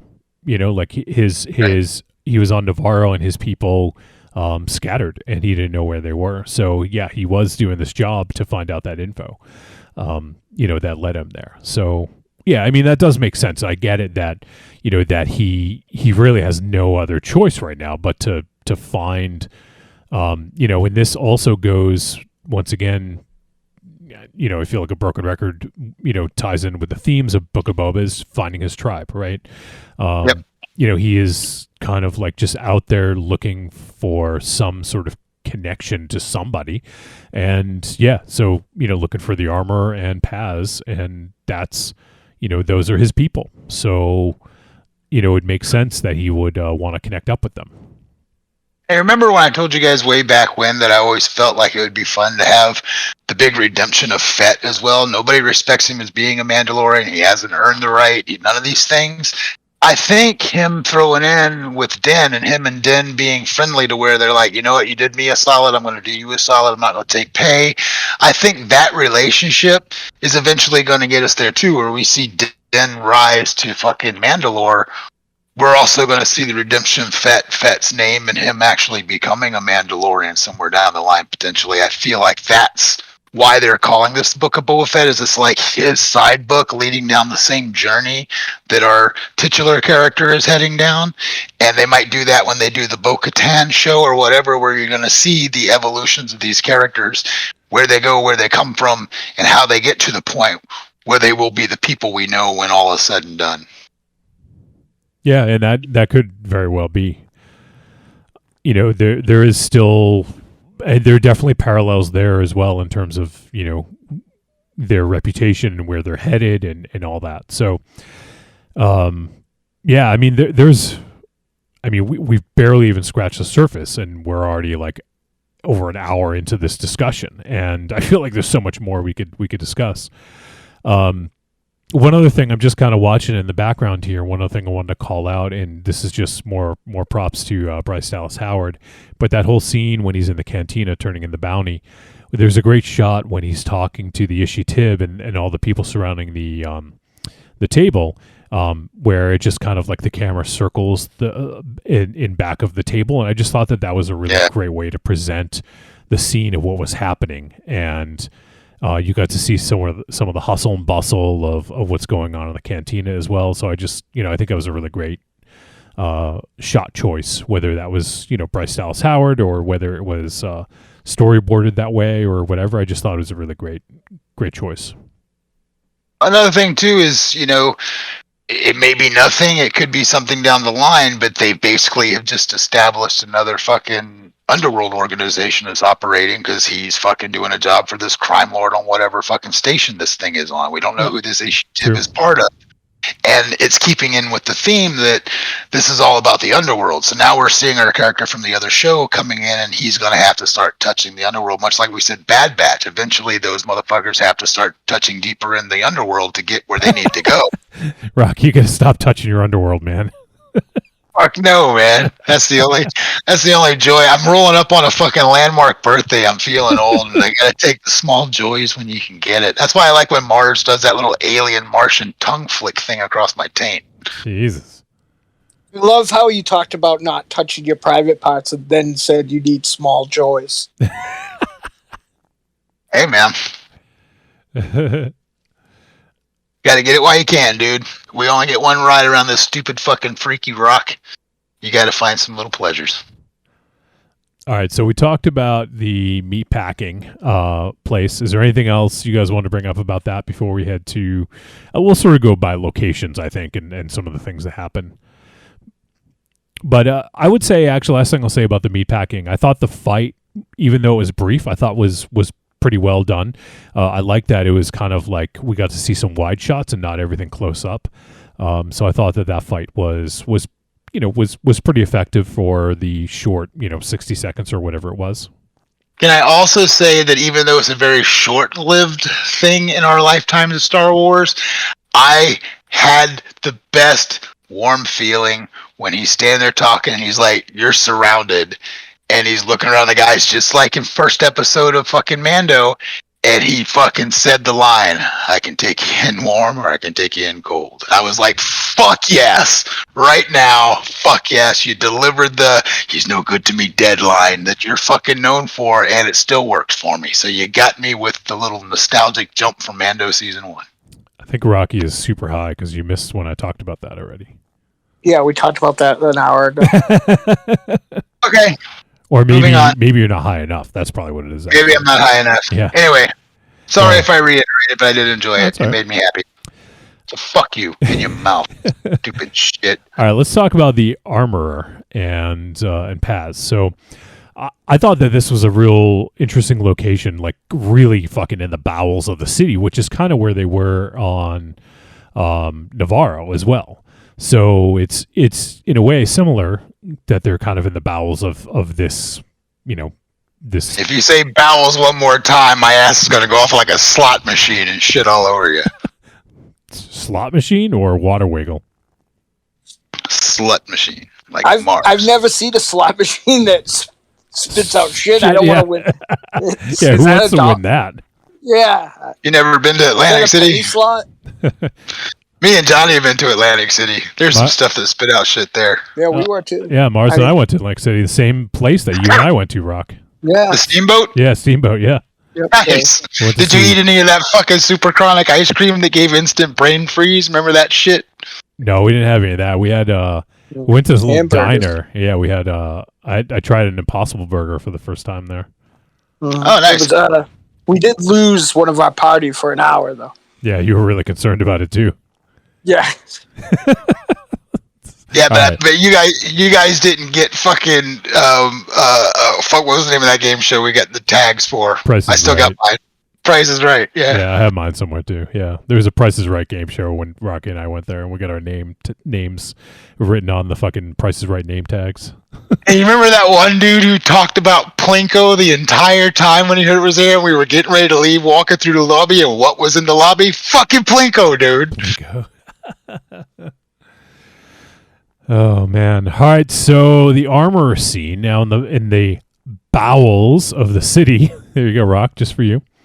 This show is always about buttholes. Always. Or what was that line that Pelly said at the end? She was basically saying like, tighten up your sphincter. It was like you tighten up your evacuate like Your evacuation tube or yeah, whatever. something like that. It was really funny. Really clenches the evacuation tube, don't it? Yeah, that was something like that. Yeah, something along those lines. All right, so we have now. He meets up with the armor, and they're now resetting up sort of a base of operations here. And you can see that they're setting up the forge and all that. And there's that really great scene where Mando falls down the stairs, and then finally sees the armor and talks about, the Darksaber. And we learned so much in this scene. It's crazy. So, I mean, a lot of this we knew from watching Rebels, but for folks who haven't, like, this is a really good info dump of like information about the Darksaber. Real fast, because you jump past the point, there's not anything to linger on, but I just want to say it's one of those little tropes I really dig where you're trying to find the hidden fucking, hidden enclave, just the way fucking Mando clicked his fucking visor on it. He could see the markings that they make invisibly on the walls so that only Mandalorians can find their way there. Yeah, and he had used that in a previous episode. I can't remember which one, but that's the second time we've seen that, which is cool. It's a fun little trope. Anyway, moving on. Yep. So we get the sort of info dump of Darksaber, and the armor talks about who created it, and in its history, and Tar Vizsla being a Jedi and Mandalorian created it, and it's made of Beskar, and which actually she's sort of it's funny, she's sort of like I can't think today. The word just dropped out of my head again. But she, she talks about how he had the Beskar spear and how Beskar is not to be used for weapons, but apparently it's okay for it to be used in the Darksaber. At least the hilt is made of Beskar. But she says it's because Beskar can pierce Beskar. So yeah. Right. Yeah, so I guess in a sense, if it's the hilt, that's not the same. So I guess that's and that. Well, they even showed that the Darksaber couldn't because he was actually using it to brace on his bracer when he was blocking. Well, we saw that in the Rebels earlier right? too. Yeah. Yeah. And and with the Moff fight, Gideon fight. The fight with Gideon. Yep. But I think what she's implying is that like the only reason the spear exists was for either Mandalorians or other people to kill Mandalorians, essentially. True. Well, she made the statement that we only build for defense. We don't build weapons out of it. So it was definitely for somebody who was looking to kill Mandalorians. Yeah. And I like that they address that because, it was kind of a cool visual to see it strapped to his back like that, but it's one of those things that it probably wouldn't make sense for him to keep around with him all the time. So, and I like what they did with it. So, they give the story of the Darksaber, and it's really awesome to see Paz. You can see, once again, as we talk about with this show, seeing characters, not being able to see their faces, seeing their helmets, like you get a sense that Paz is staring at the Darksaber and he is just waiting for his moment. Like I'm rewatching the scene now and you can see he's like the actor is like breathing heavy under it and he's like staring at the Darksaber. Like it's really great kind of foreshadowing. You don't notice it at first, the first time watch, but you can tell he's already considering this, and they do. It reminded me of Kane Hodder's Jason performances. Yeah, I could see that. Like where he's just sitting there, very like emotive. fucking. Yeah. Yep. Yeah, so I thought that was, and it's not like it's even like they're not really hiding it, because they also do that scene where they do like kind of a close up of his face when Din gets the Darksaber back from the armorer. So it's not like they're really hiding it, but it is subtle in a way. But I do, I like this scene where they're setting up the forge again. Because obviously this is an important part for, having an enclave for the Mandalorians. And, and then she talks about the Beskar spear, and, we have our first sort of like touching moment when he says he wants to make armor out of it. And then the armorer asks what? And he's like, I want to make, something for the little guy, for Grogu. And, then she melts down the Beskar and starts sort of manipulating it and hammering it out. And we get what I assume is going to be chainmail or something like that, because she broke it down into like little ringlets. So, or it's going to be like a necklace or a wristband or something like that. What do you guys think it's going to be? Yeah, it's definitely going to be chainmail. Yeah. I thought it might be like some sort of like I don't know. It could be chainmail. That's a good point. I didn't think of that. I thought it might be some sort of a ball, like that. Oh, right. You're on links and links, but well, he did say armor, so I assume it's something he would wear. Yeah. It's a little helmet. That's why the rag was tied like his head. Well, no, it's gonna be a chainmail helmet, like Scott Steiner. Little Papa Pump. If you take one Botham and add it to 72 Bothas and add a Mandalorian, you get 7 Yats. What the fuck? Oh man, Scott Steiner math is the best. By the way, as a quick aside, since we're talking about all these lovely Mandalorians, my Koska Reese figure arrived today. Oh boy, what'd you do to it already? I haven't even taken it out the box to display it yet. I just did you have to wipe it off with a rag after you saw it? I don't fuck toys, man. I don't know how you keep getting me and Mars fucking. No, I'm not saying you fucked it. I'm saying you just stared at it and probably masturbated furiously. Well, I couldn't because she's packaged with the helmet on. So until I take it out and get the helmet off, I won't get the full effect. So that'll be later. Jesus. It did stop you with Boba Fett. Yeah. True. That wasn't me. That was Mars. He stuck Fett up his ass, man. Not me. I wish you guys thought I did other things that movie characters I played did. Like diddle little kids? Yeah, well, I guess this is fine. Wow. Which would you prefer, Mars? I'm not sure. Fuck. You goddamn Massachusetts Catholic motherfuckers, man. You got some shit going on. You can be the Yankee diddler, or you can stick a Boba Fett figure up your butt. I'll take Boba Fett for 100, Johnny. Okay. That's what I thought. Because I won't even talk about what you did in the movie Septic that you're in. Oh, we can imagine. I don't think you want that one either, Mars. The title leads me to believe that's what's going to happen to him after he continues eating ass and yogurt. He's going to turn septic. He's going to turn septic. Oh my god, I'm going to create a giant tank that shoots shit called the septic tank. It'll be driven by my Deadites villain I created, the colostomy hag. The septic tank. Jesus Christ. Colostomy hag. All right, you got to do that. My god. You got to write that down, Mars. Yes. The septic tank. Fuck me, man. It's only right that the colostomy hag would pilot it. Fuck the N1. I want a fucking colostomy. I mean, a colostomy tank. I almost called it a colostomy tank. That's not good. Sitting in that won't make you better. You'll get septic if you fucking. That's like the backup tank. The colostomy tank.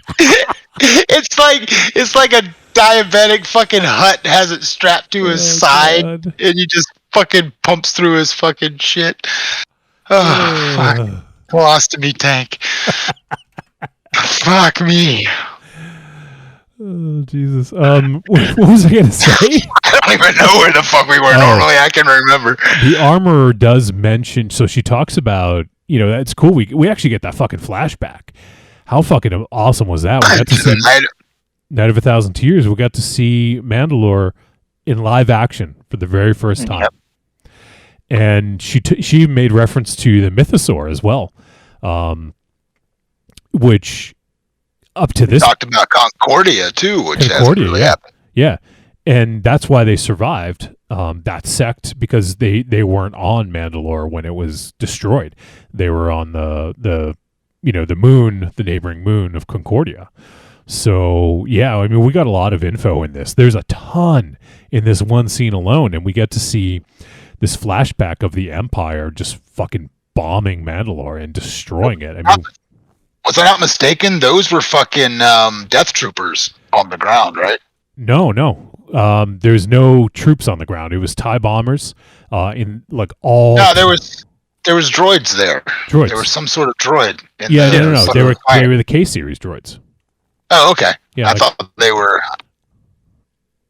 No, they were the K2SO and the Probots. Right. Yep. Yeah. Okay. Anyone else get Terminator 2 vibes there? Yeah. Yeah, I mean, I've seen a lot of people say that. It's hard not to go that direction because it's, this fucking destroyed planet and, robots fucking shooting humans or Mandalorians in this case, I guess. That Capitol dome fucking going up was pretty fucking epic with the multi explosions. Yeah. It was a quick flashback, but it was fucking awesome. I mean, we finally got to see Mandalore, and I have a feeling it's not going to be the last time we see Mandalore either. No, after she said what he needs to do to regain his standing as a Mandalorian, he's going to that fucking river. If it's there, she said that it probably was destroyed, so I don't know that he can atone. Well, the river's there. It's just probably shit's collapsed on top of it, so you'll probably have to spelunk and get the fuck out. Well, the colostomy hag hangs out in there, so it's in the septic tank. It really, what that is, just gives him an excuse to actually want to go to Mandalore, because is not interested in any of that up until now. Right. And regaining his honor is everything. Yeah, and I'm sure by the end of it, none of that's gonna matter. It's gonna lead to wherever his story goes. But only what you had in your heart, Din Djarin. It was there all the time. It was there all along. It was you. This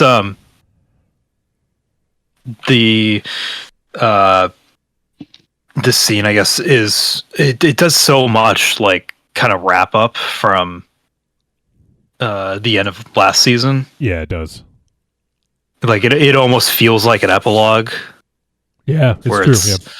Because when the Darksaber showed up, it was like, oh, hey, what about the Paz Vizsla guy? He's gonna have something to say about that. They wrapped that story up a little bit.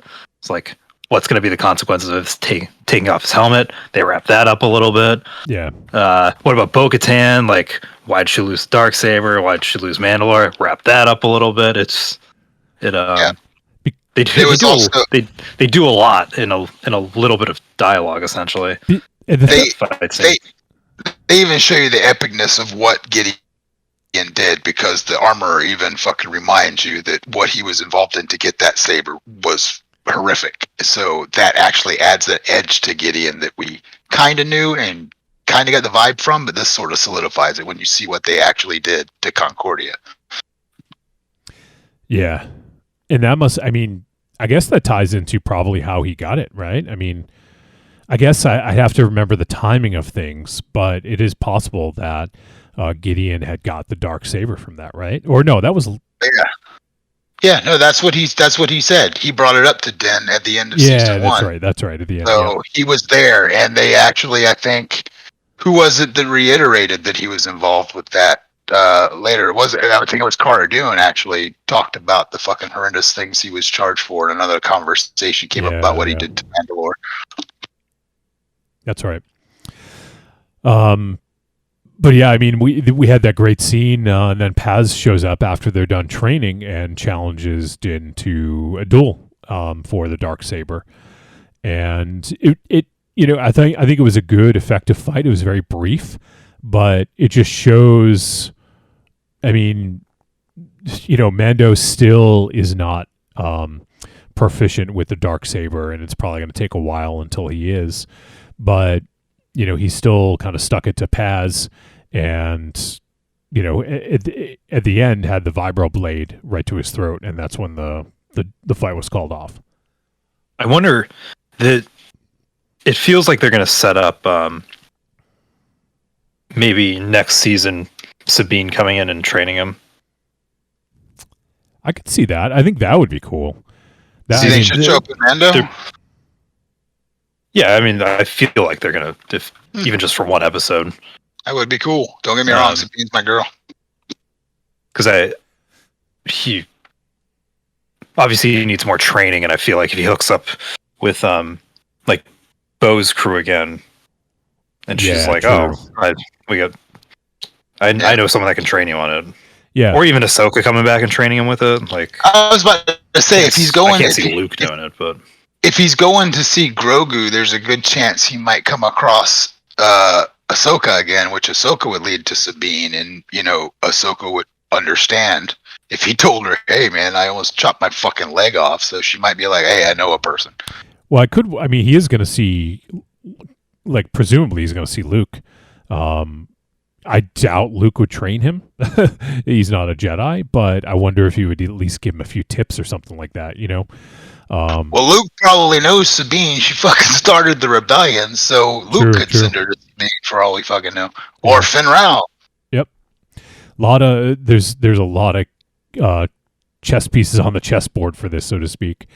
But yeah, I think that we got this cool kind of fight, and as you saw when Paz picked up the Darksaber, he also couldn't wield it. So it just goes to show you it's not really, it's not just Din. It's difficult to wield the Darksaber. Not anyone can just pick it up and wield it like a fucking pro, So I like that they showed that, and it, kind of just reinforced that. But after this, Mando is cast out as an apostate, as was mentioned earlier, and now this is like the lowest of lows for him, because now he has no ship, but he did hear from Peli Motto that she has a replacement for his Razor Crest.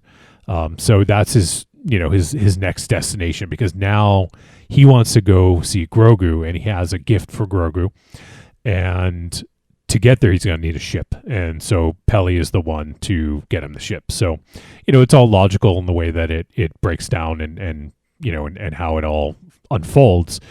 But like this scene, I do have to say, this scene with the fucking, commercial flight is pretty fucking hilarious. It's the same. I actually didn't notice this the first time I watched it, but it says, if you hear in the background, it says like, commercial flight boarding now to Tatooine. I didn't hear that in the beginning, or the first time I watched it, I mean. So I didn't know he was going to go to Tatooine until he landed. But in watching a second time, I could hear that in the background. And this fucking droid who tells him no weapons. Yeah. And once again, he reiterated that Mandalorian fucking line of, weapons are my religion. Yep. Yeah, exactly. But it was pretty funny. He just kind of like unpacking all of his stuff, like the whistling birds, his, all his gear, and putting it in the fucking crate. I don't think this was on purpose, but it almost reminded me of someone going somewhere not wanting to wear a mask. Like, wear masks going, oh no, it's against my religion. Yeah, true. Oh, okay, fine, then don't come in. Just like, okay, fine. And I actually I was wondering. It's that. Go ahead, Rock. Oh no, I was just going to reiterate. Yeah, it's the whole, check your. It's the whole Tombstone, Arizona thing with check your guns at the fucking city limit. You don't fucking walk into town with fucking weapons, kind of deal. I was wondering if he was actually going to put the Darksaber in there. I was a little uncertain, but he did end up doing it. So, it's kind of fucking dangerous though. This like 1,000-year-old fucking weapon. Yeah. Let's talk about the best part about the flight, though, man. That Rodian kid. The Rodian kid. I knew you'd fucking love that Rodian kid. I love that fucking Rodian kid. I wanted to fucking rub his little round melon. What? His head, man. His big bulbous Rodian head. Relax. I didn't know Jesus if you knew Christ. something about Rodians that we didn't. Their little suction cup fingers can be dangerous if they don't have strong toilet paper, because you tear through there and get a vapor lock on your butthole, you can fuck some shit up. Jesus.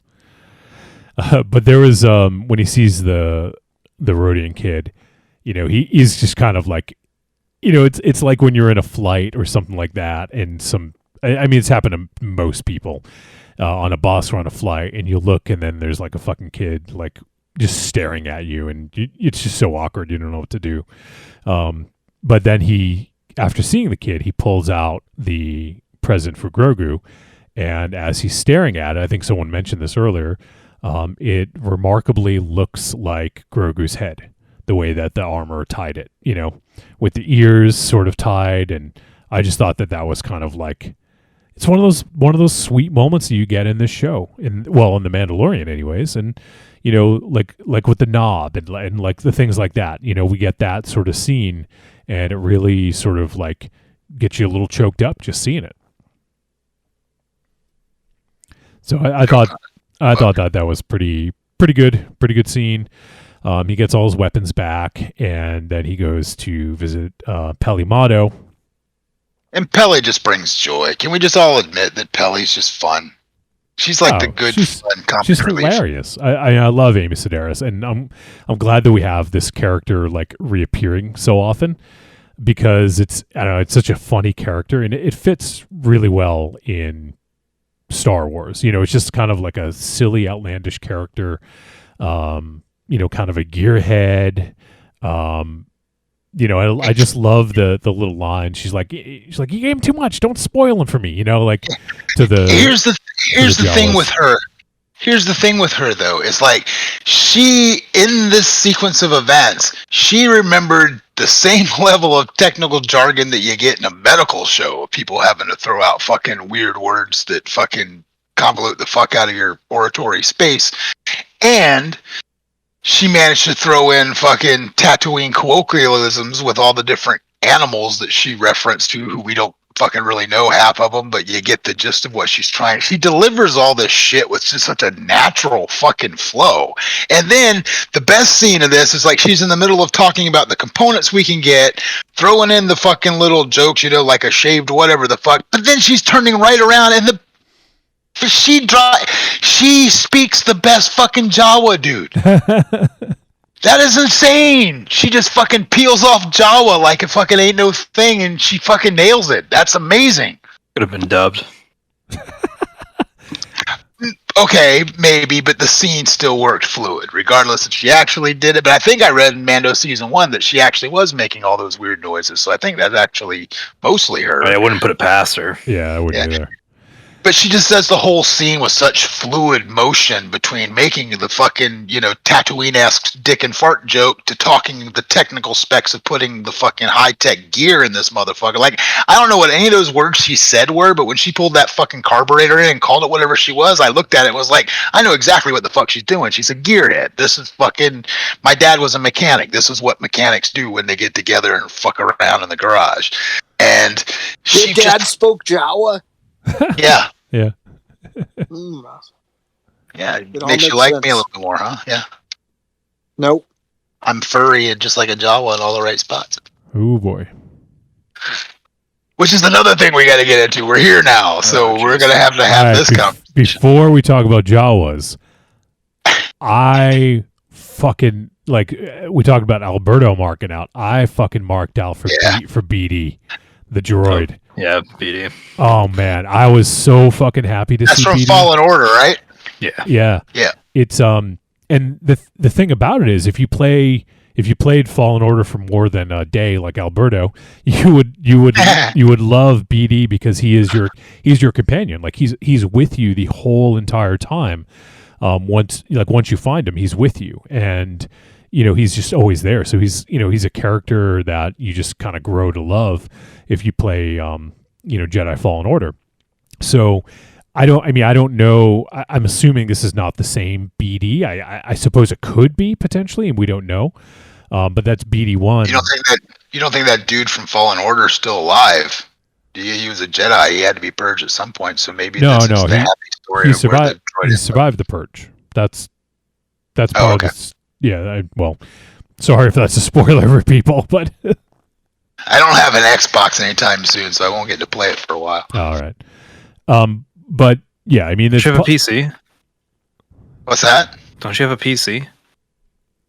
Yeah, but those types of games I don't like on PC. Those types of third-person action games I prefer on my console with my TV. So just one of those weird little quirks I got. But I gotta say, I fucking love the way BD looked, and it's just such a great way to introduce just a new droid. Like Peli has fucking all the droids. She has R5. She has the Treadwell. She's got the pit droids. Like she literally has like a menagerie of fucking droids. And well, she's got it for those crazy Jawa sex parties. Jesus.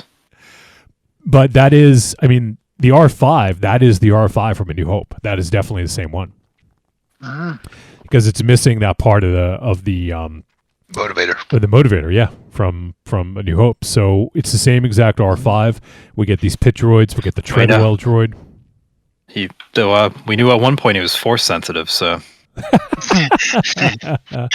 maybe that's how they're able to get the N1 in such good shape. Yeah, no shit. God, I really wish they would let you change the colors on those things in the fucking game. That's what you got to say about that, huh? That's what he's most concerned about. Yeah, we get to see a Womp Rat. That's the thing that took BD. Yep. And then it also took Peli, and that's when Mando makes his grand entrance. Yeah. I thought it was actually pretty funny. You that a Womp Rat could do that to a regular size human. Yeah. Well, she's not really regular size. She's kind of Jawa sized. Yeah. Is she though?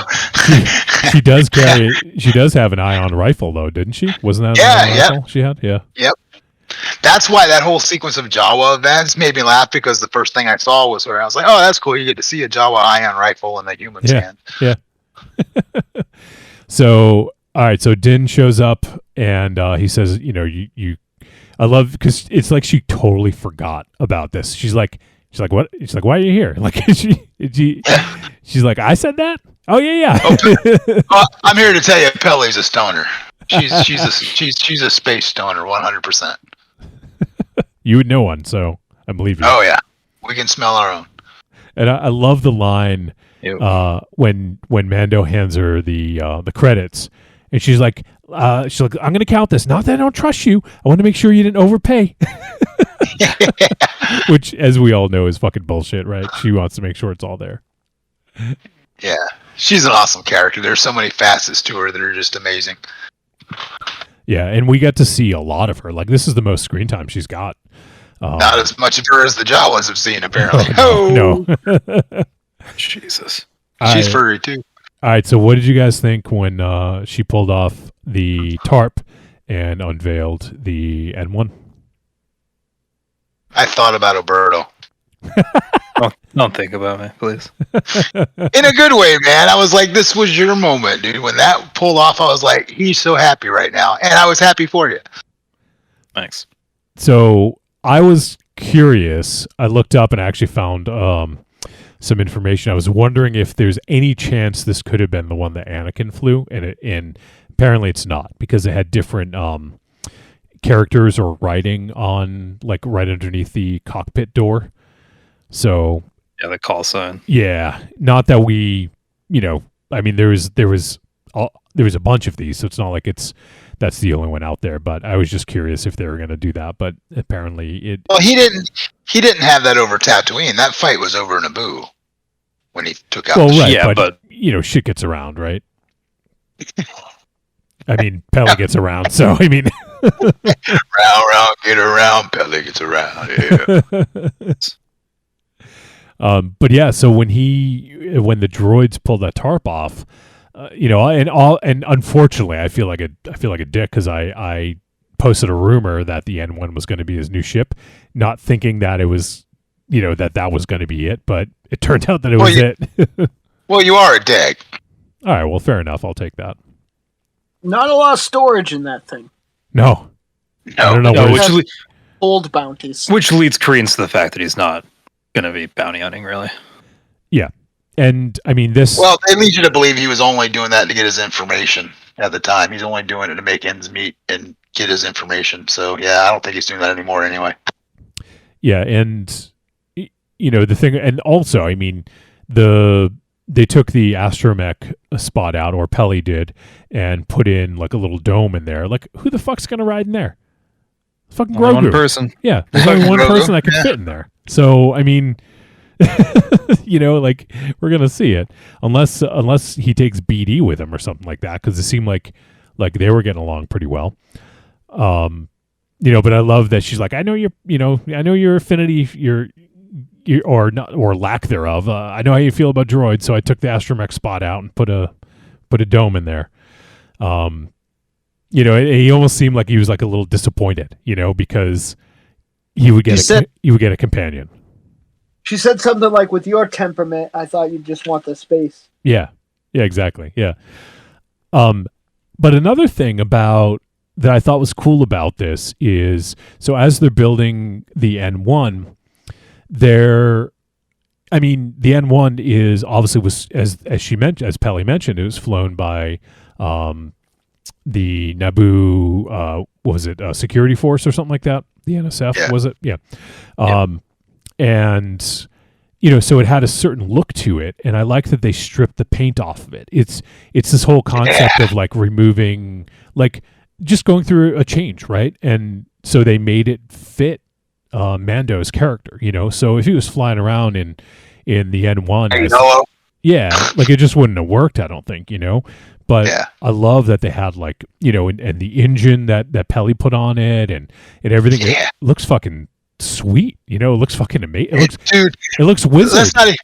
Let's not even go just to the way it looks. It looks great. I love the chrome take on it because obviously it reminds me of the Royal Naboo cruiser and shit. But the other part of this too was the way it fucking sounded. Like they got this weird hybrid of like a fucking, 75 Camaro cranking up combined with a fucking, the jet engine sound of a starfighter. Like that whole combination of parts they put on there, the way that fucking thing sounded when he cranked it up was fucking awesome. Yeah, and the whole part, like this whole scene when they're putting it together was like a good 10 minutes at least, but I was fucking riveted. Like every bit of it was fucking awesome. Like even down to, we'll get to the part you've been waiting for, Rock, I'm sure. But finally the show gave me a chance to get into the segment I wanted to do on the show when we started. So yeah. But and right before we get to that, I'll talk about the other Easter egg. This is a, I guess, I don't know, like I've seen a lot of places say it's a deep cut that people won't recognize it, but if you didn't recognize this item, then I don't know what the fuck you're doing. You're just not paying attention. But the cryogenic density combustion booster that he gets from the Jawas is what fucking Han held up in the trash compactor. Garbage. Yep. Yeah. In A New Hope, same fucking thing. And that was such a great callback. Like just this kind of throwaway thing we see in A New Hope. We don't know what the fuck it is. It's kind of the equivalent of that fucking ice cream maker.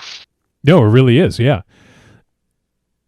So yeah, we get to see that come back. I thought that was great, and they call it a cryogenic density combustion booster, whatever that means. So, all right, Rocky, I know you've been waiting all fucking day. Talk about your Jawa fucking fantasies now. I literally tilted my head to the side when she said, "I dated a Jawa once. They're furry." And I'm like, whoa, wait, what? Did we just throw out the fact that there's been some interspecies fucking sexing happening between a Jawa because of all the things we've ever talked about fucking in the Star Wars universe. Not once have we ever talked about a Jawa, and Peli is a pioneer. Well, Mars, maybe you should do a word from our sponsor if any Jawas are listening. No, actually, I can't do a word from our sponsor because we lost the sponsorship. Oh, How'd you lose it? He opened his mouth. Something that Rockies said. Yep, so they offended him. But if we did have the sponsorship, I would tell all those Jawas, you don't want your lady to get under the hood, if you will, and find out that it's a forest there. You want to groom that.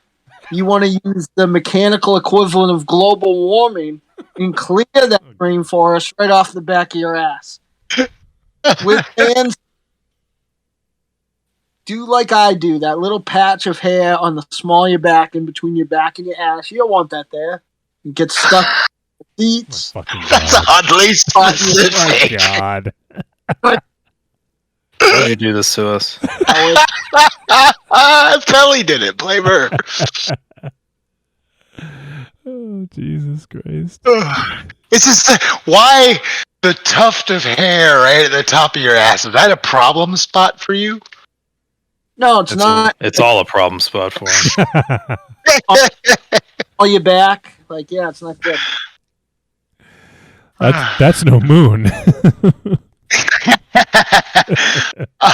The forest moon of Endor. They're my target market. The forest moon of Jawas. Yeah. Can I ask you guys a question? If at any point in time the thought had ever crossed your mind of what a Jawa looked like under the hood, did you guys ever think fur? Like, my mind never went there. I figured because they were a hot, arid place, they would have been sort of lizard-like. So now I'm very curious if we're going to get to see an unhooded Jawa at some point. Well, there is an unhooded Jawa. Oh? There was, I'm trying to think. It was one of the toys that the clothing came off of a Jawa. I'm going to send you guys a picture of this. Huh. How did I miss this? Because this is the only one, apparently, you didn't take the The clothes hood off. off and Yeah. before masturbating to it. Jawas are not the realm of the ones I would go to in my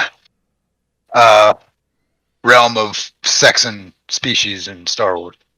The tweet that I found says the toy designer who thought it was a good idea to give Jawas removable clothing should be imprisoned for not less than 10 years. Did you send the picture already? Yeah, I sent it to the in the Force Insensitive our chat that we do. Not in Discord. Holy fuck, that's creepy. So I don't know if that's what they're supposed to look like. Maybe they're making a joke of this because this figure exists? It could be, yeah. That is so bizarre. It kind of looks like one of those, Alberto is the Trek guy, so I have to defer to him, but he kind of looks like a furry version of those three mental, remember the three mind control aliens that Kirk went to on the planet who was manipulating everybody? The three. The Tholians? Is that their name?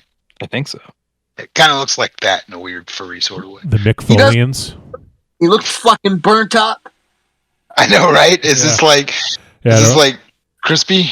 I can't tell because it's like the resolution isn't great, so I can't tell if it's like Let out the Tholians. if it's supposed to actually be furry or if that was just like a mistake that it was. I don't know. Well, it kind of looks like robes on the torso, so I'm wondering It if looks it's like pretty close. he got fucking lit on fire. That's somebody burnt an ET action figure and put a Jawa hood on it. Maybe that's what it is. With the robe sculpt on, he looks like just a small ninja. Kind of looks like the little baghead fucker from Trick or Treat. Sam? Yeah. The Cena bites?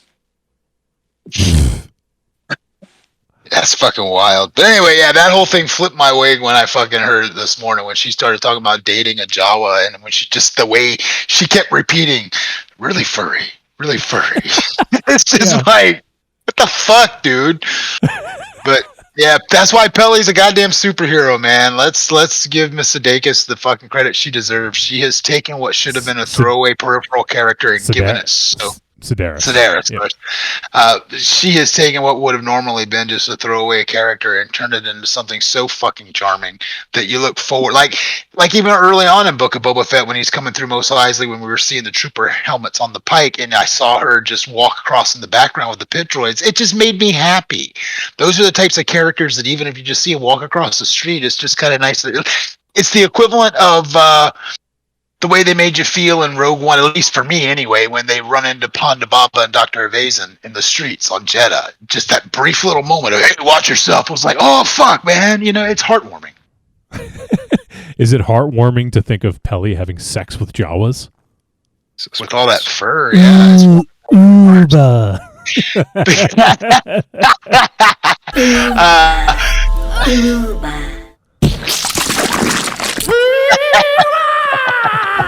You need to change You need to change using. Okay, from now on, stop using the fucking Jar Jar thing, and we gotta get fucking Utini instead. So is that what they say? Yeah, is that what they say? Yeah, when they come, that's the money shot. Utini. But fucking it was so weird. But then again, I looked at Pelly's hair and thought to myself, I was like, oh, maybe she keeps it that way because she's into the little furry freaks, man. That might be her jam. So everybody's got their freak. Well, I love This that. is the our show ever. Hey, I love that later when the Jawas do bring the part that they were looking for. It was the cryogenic density combustion booster, and then she's like, I used to date a Jawa, and then and then the Jawa says something to her, and she's like, nah, I'm just working on myself right now. I'm working on myself. That was awesome. So good. Hey,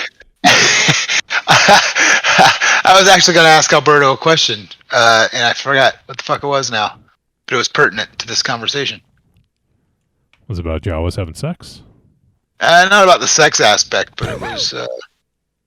Fuck, I can't remember now. Anyway, it'll come to you. Also, those aliens are Telosians, not whatever I said. The big brain fuckers from Star Trek. Yeah. Telosians. I knew it started with it too. Gotcha. Honestly, dude, it just kind of freaked me out. But again, as I said, they have taken what should normally be a one-dimensional character and, just the mechanic you go to get some shit done. And she has just made it so utterly charming. And again, with good writing, you can give us so much about who somebody is in such a short period of time. Yeah, definitely. Fucking Jawas, though. Oh my god. Hey, man. Fuck Jawas. She is now. I remember originally when we started this fucking catastrophe of a podcast, I told you I wanted to do a segment about. Remember, Said she dated a Jawa. It doesn't mean that she actually fucked with. Oh, so it's the dude. Mars School of Romanticism, and she just hold hands. Oh, that reminds me. I was going to ask Alberto. What's the website you go to where you find the nude Pepe Bo? I wonder if anybody's got a fucking Jawa gangbang Pelly fucking art up on there yet. Jesus. Just like her 34. bukkake. Yeah, her bukkake in a fucking room full of Jawas. Oh God. Christ. Jesus. Utini. Yeah. No, it's true. Maybe they just held hands. How would she know that they were furry? Well, they might have held hands in some state of, undress, So Oh, that's different. he might have left it in the cloakroom, The cloakroom. Yeah, but I'm going on 7 months or so, and I've only held hands. Oh God. Has she seen how furry you are?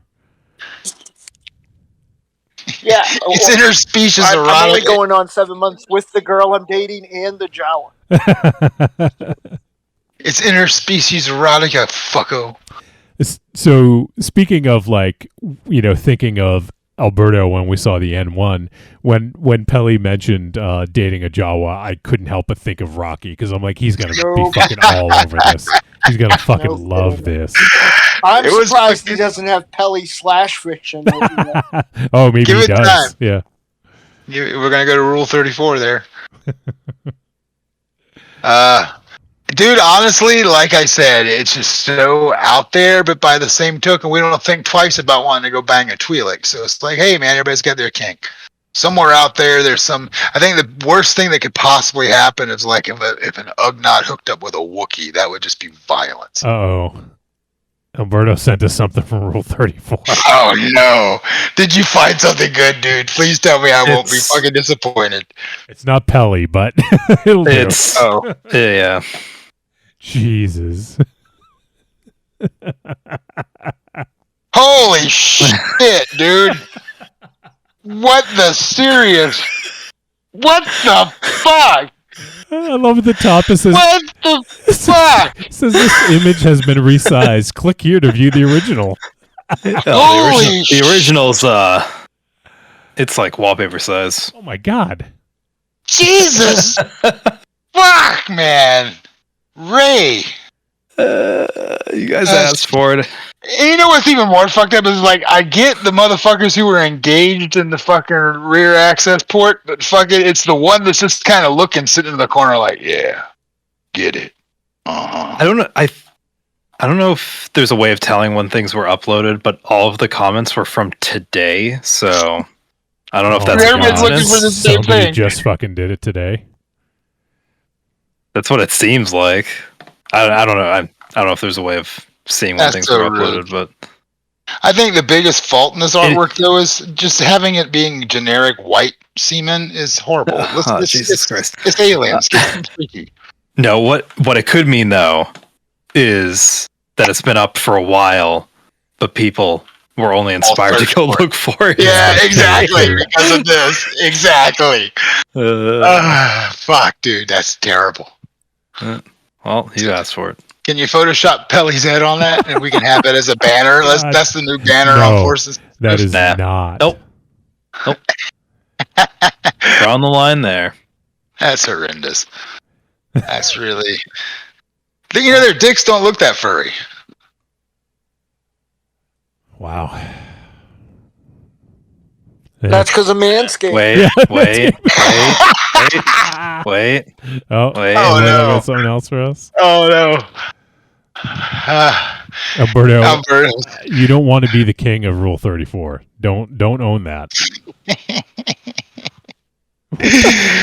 I'm intrigued now. Yep, First one got me. There is. Oh, this was. I see someone commented from 2020, so this is not new. Look at the last comment though. Yeah, you're right. Trying to get to the comments now. Wow. Pelly looks okay there. Yeah, I mean, it's not like that Jawa was going to do a lot of damage. So, Whoa, you don't know that. You don't know what he's packing. I'm not a regular sized human who's going to be able to fucking deal. Hey, you don't know. Maybe he could unfurl that thing. Maybe it's a fucking beast. You don't know. He's like the one weird Jawa who fucking needs an extra long fucking robe to drag behind him to cover up his dick as he's leaving a goddamn trail through the sands. He's like, they're like, should we call you Nick or Mr. Dick? Is that an iron blaster? Yeah. Is that an iron rifle you're packing there, buddy? Is it a fucking cryogenic? What's the goddamn big ass fucking thing they brought back? Hey, can you imagine if he told Pelly what she was like when she had that little moment where she was like, "I'm just working on myself right now." His question was like, "You think that thing was big?" Jesus. Take off my robe. We're all going to hell. My life is terrible. Is that why you hang out with us to improve it? Nope. You were singing my praises 20 minutes ago. It's true. Or 2 hours ago. Yeah, that was before I asked you if you saw something before we got online, and you said, no, you haven't looked at it. And then I went and looked, and you liked all the pictures that you said you didn't see. Because I did it after you said to go there. That was 3 hours ago, it said. We haven't been doing this for 3 hours, I hope. I went on Instagram when you brought it up, so maybe Instagram is not telegraphing. Oh my actual god, we've almost been doing this for 3 hours. No, not quite. It's 2 hours now. So It's anyway, two and change. All right, so Kelly stuck a Jawa up her asshole. Let's move on. So they finish the N1, and then Mando's going to take it out for a little test drive. So this was fun. Now this scene, yeah. So this scene was pretty fucking outstanding. At first, it doesn't turn over, of course, and Pelly's like, "Give it another shot. Give it some more power." And so he gives it a little more power. He gets it up, and at first, he's not really liking the handling. And she mentions something about you're still a gunship. This is a starfighter. Like fly it like one. And so he takes it, and she tells him to fly between the twin suns, I think she said. And he goes to fucking Beggar's Canyon, and he's doing the fucking Bunta Eve race trek. He's on the fucking trek, and it was fucking awesome. whether you like those movies or not, like it was nostalgic as fuck, and they nailed everything, because I think that was 37 years ago that took place. And so you can see some slight changes in it, but but everything was recognizable from the pod race scene. But I thought it was fucking great, and there was a lot of callbacks to the pod race and a lot of parallels to the way they shot it, as we mentioned earlier. So yeah, I thought it was fucking awesome. And the N1 actually looks like a pod racer a little bit if you look at the way the engines are and all that. It is reminiscent. Especially with a lot of those, they have like stripped down engines and yeah, exactly. Yep. Yeah, so I just thought this was fucking outstanding, and just a really great scene all around. Everything, and I know we talked about this in the first couple episodes of Book of Boba Fett, of the series, and it had this massive scope to it. It felt like, like it was that, like they were on location and they were using actual, like they weren't in the volume. And then in the last couple episodes of the show, I feel like if they felt more claustrophobic, but this one felt like it really opened things up and it had a better feel overall to it. And I feel like we got a sense of scope of the planet of Tatooine. And I don't know, I just thought everything about this was just so well done. Yeah, everything from the very almost exact shots from episode 1's pod race thing to just the feeling of speed. Like we bitched so much just recently about the speeder chase through Mos Espa a few episodes back with the fucking mods. But this thing, like even the nice little shot they did of the people in the streets of Mos Eisley when he fucking first engaged the engines and flew the fuck out of it. That was fast, dude. It was fucking gone. And I love flight sequences that you feel the intensity. It's like danger zone. But fucking when he was taking Beggar's Canyon, and even when he just fucking said, "Let's really open it up," and he lifted out of Beggar's Canyon and went through the Atmo into fucking space, those shots were beautifully done. Yep. Yeah, they were.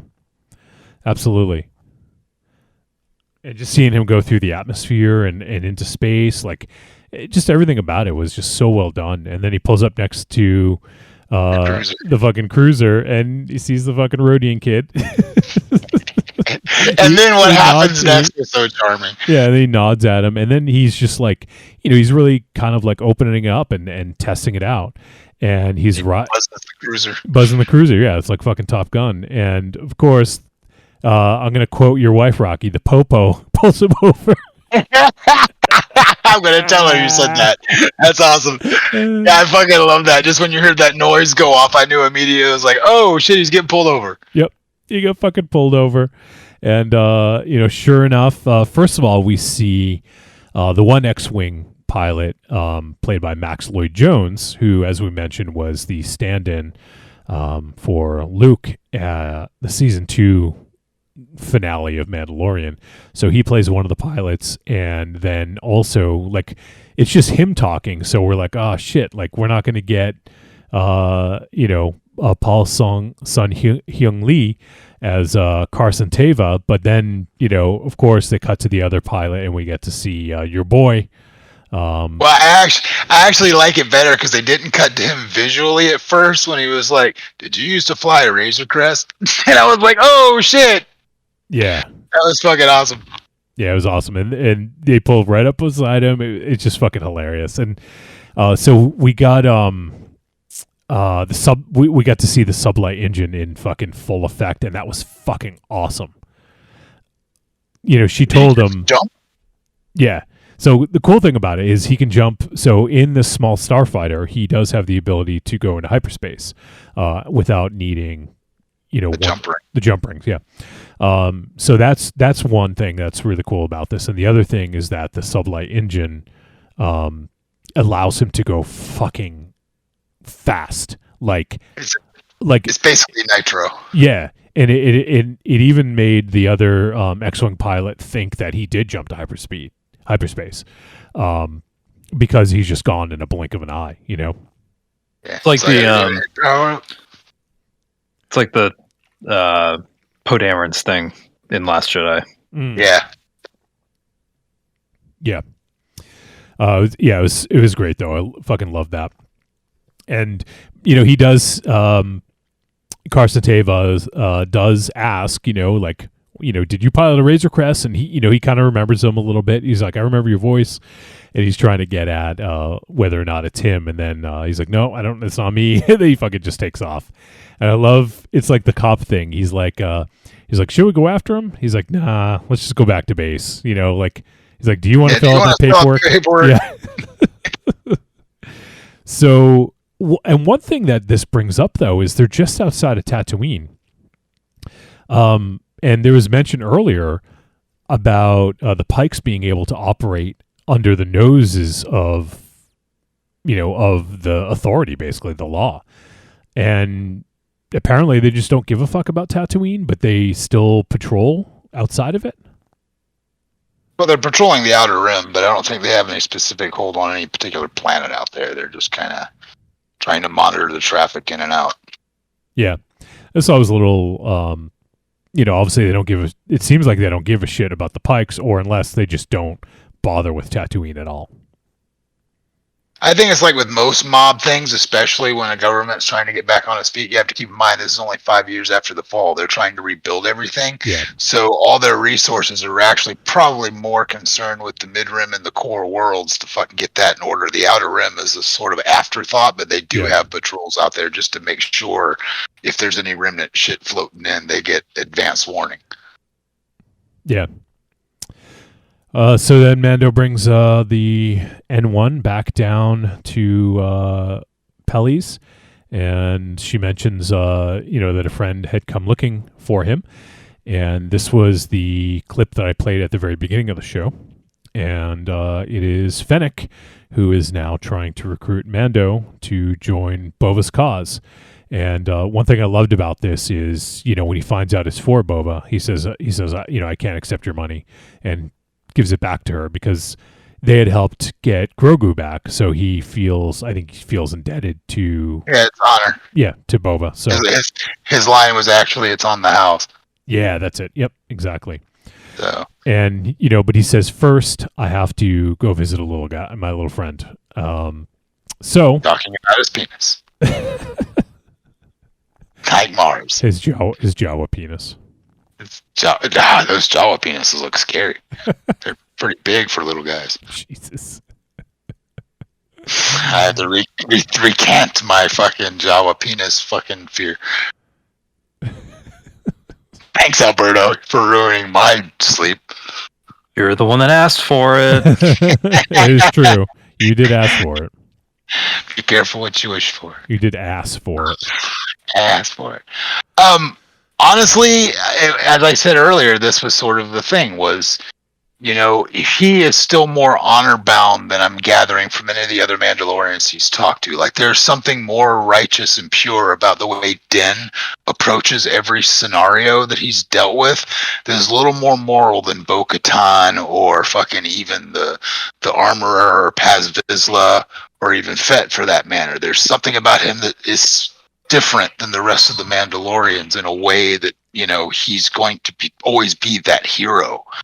And I feel like his bond he has with Fett after what he offered to help, and probably understanding where Fett is not being accepted as a Mandalorian, even though he wears the armor.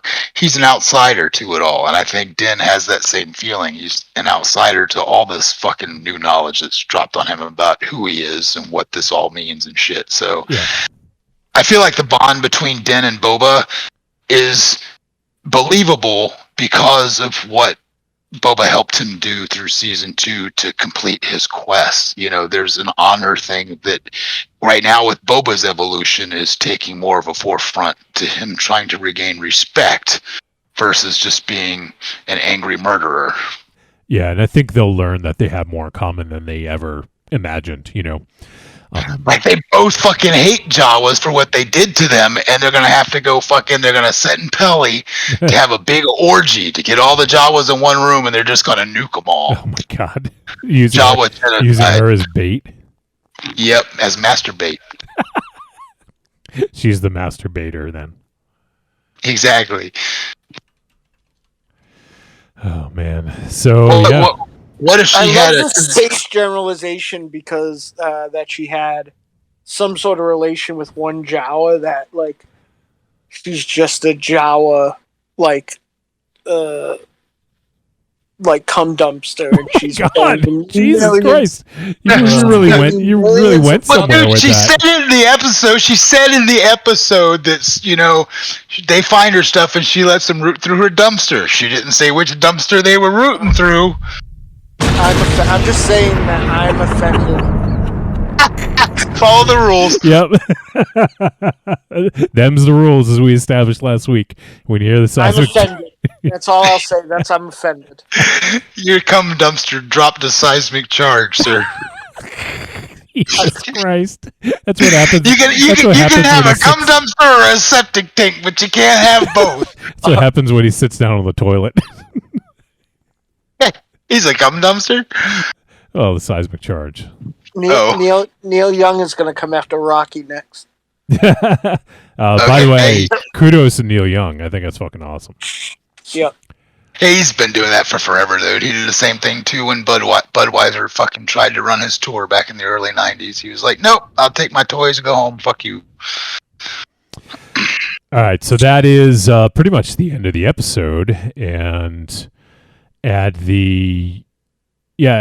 ends with Mando saying that he's got to go visit Grogu first. So that begs the question, are we going to see Grogu next week in episode 7, or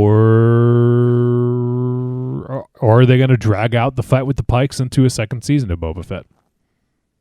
I doubt it. I think he'll just show up and we'll probably see what happened with it in Mando. Maybe. That's what I think. There'll be I think Mando won't be in the next episode, and he'll show up at some point. He'll show up in the final episode of the season. I think they're going to bring somebody new in next week. There's going to be another player. I don't think we're going to get the showdown this season, to be honest. I think we might get a big action. That's what my wife thinks. That's what my wife thinks, too, yeah. I still stand by it's not impossible that this will stretch into the first arc of the Book of Mando, but I could be wrong. But, I think that's a distinct possibility. Especially more so now than before. Like, they gave a whole episode to Mando. It seems less unrealistic that they would continue a story from one show to another, especially after Alberto said wrapping up so many Mandalorian Black Saber questions, Dark Saber questions. There is also the, unsubstantiated yet fucking rumor that's been floating around for a while that, Crimson Dawn could show up. So before a war actually starts, a fucking bigger fish can show up, as we've said before, and completely thwart that plan. But at least he will have his team together for whatever transpires if Book of Boba gets a second season. Yeah, I just don't. We have 2 episodes left. I feel like they haven't paid enough attention to this war with the Pikes. There's no build to it other than the Pikes seemingly destroying his tribe, the Sand People, and blaming it on the biker gang, on the Nikto biker gang. But other than that, like there's not a lot going on, because other than that, we just had the Hutt say, yeah, you know what, the Pikes have this, we're out of here. And then there Boba is was the like, possibility the last 2 episodes could be an hour apiece, in which case that's a 2-hour stretch they could possibly. still not enough though. That's the thing. Like, I don't know. Like, I don't think we're going to see the payoff of this Pike War. I think we're going to get a lot of the pieces on the board, and I feel like it's just going to be, we'll get a little bit of a cliffhanger or something. But I think the other thing is, we're not getting like the next shows that we're getting Obi-Wan, we're getting Andor, and then another season of Bad Batch, and then we're probably getting Mandalorian season 3. So that has to pick up at a logical place, right? So they have to either have the battle with the Pikes, or he has to, like, Mando's gone and doesn't come back and, to team up with Boba until after the events of season 3. So that's the thing. I mean, I kind of like it in a way, because I don't know where they're going with this. Like, I don't know if we're done with Din Djarin at this point for this season, or if he's coming back next episode or in episode 7. I just don't know. I think they established a lot. This was, in essence, Mandalorian season 2.5, as we've kind of mentioned, and they set up so much. They closed the loop on a lot of stuff that happened at the end of season 2, and it's setting up some new stuff for 3. But it's like, where are we going to leave Din Djarin at the end of this season to set him up for season 3? Lots of unknowns, but that's what makes this all fun. Yeah. Anyone else have any ideas? Like, what do you guys think? We're going to see more Mando this season? Is that it? I feel like we got to see more, even if it's even if there's like a 1 episode gap. Yeah. I agree with Berto. I think we're definitely going to see some Jawa fucking ass. Wow. What's this? They're going to be fucking ass or what? No. Mars, what do you think? I'm sorry, I was just trying to get into pool tickets. Into what? I stand by what I say. Not solidly by the fact that this is going to go into another season of another show, but if we do see him, it won't be this episode. It'll be the end of the last one. But I think there's a possibility that we're going to have... I don't even know... Are we guaranteed to get another season of Book of Boba Fett? Like, has that been a slam dunk yet? Yeah. No, I mean, it's not been announced, but they have mentioned that this is... I guess they haven't said it's a limited series like Obi-Wan. Like, Obi-Wan, they were clear to say it was a limited series, so... Yeah, I mean, I think that... If I knew there was a second season, I would say he's not going to show up till the beginning of the second season, and the time of this of him, the Mandalorian season will happen, in between when he leaves and goes. However much time they say goes by, but I would be surprised. I don't think this next one's going to be about Mandalorian and Grogu. I think that he's going to be gone and show up. And if it all wraps up, or if, this is like a comic, the Mandalorian's just in this and doing his own thing in his own show, I think that we'll see. We'll have this scene with Fennec Shem will be in the recap of one of the episodes of like the beginning of Mandalorian. In that story, it will be about him looking for Grogu. But I wouldn't be super surprised if this led into Mandalorian, because they just might. That might have been even a contingency plan if this show wasn't popular enough to continue. Like they could have ended it, or for all we know, I mean, they're building something here. They could be, even though they scragged the name, building towards that show that was supposed to have Cara Dune in it that got scrapped. That Cavaliers of Space, or whatever it's called. Yeah, so who knows? There are a lot of options. Maybe all these people are going to converge and take back Mandalore. There's a lot of moving parts, but I definitely don't think we're going to see another whole Din Djarin centric episode. No, definitely not a whole centric episode on him, but I like Alberto's thought that him having the complications with wielding the dark saber, if he goes to find Grogu, the Sabine Wren fucking angle didn't hit me until Alberto brought it up. That it makes a lot of sense. She's the only other Mandalorian big player that hasn't been brought into the fold yet. We've got a Vizsla on the board. We've got fucking Bo-Katan and her crew on the board. We got Boba Fett on the board. She's the only other well-known Mandalorian of stature during this timeline that matters. So that angle has me very excited if that's the case in Mando Season 3. And we have been promised basically cameos in every single episode, and I think so far they've delivered on that for the most part. So here's my question: if that is the case, because I thought about that too, and they've got this one episode before the finale of the season, who is the next big cameo who's also going to be the next team member? Because they've got to pull in somebody else. And this is an unknown. We knew Din was coming, but there was nothing fucking flagging who would be the next to be pulled in. So what's your thoughts?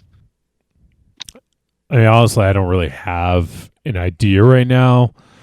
I mean, it could be Bo-Katan. I would fucking love Sabine, but I don't think we're going to get Sabine yet. I'm talking about for Boba's menagerie. Yeah, no, I know. I know what you're talking about. I just don't know. I don't know. Anyone have any thoughts? I hope it's Bosco Dengar. Yeah, I mean, I guess that's as good a guess as any. He could go to his past, right, and sort of like, track them down or something. So yeah, I mean, that is certainly a possibility, and that would be fucking awesome. Would love to see Bosco Dengar. Do we know if Zuckuss and Lam 4 are still around? Forlom.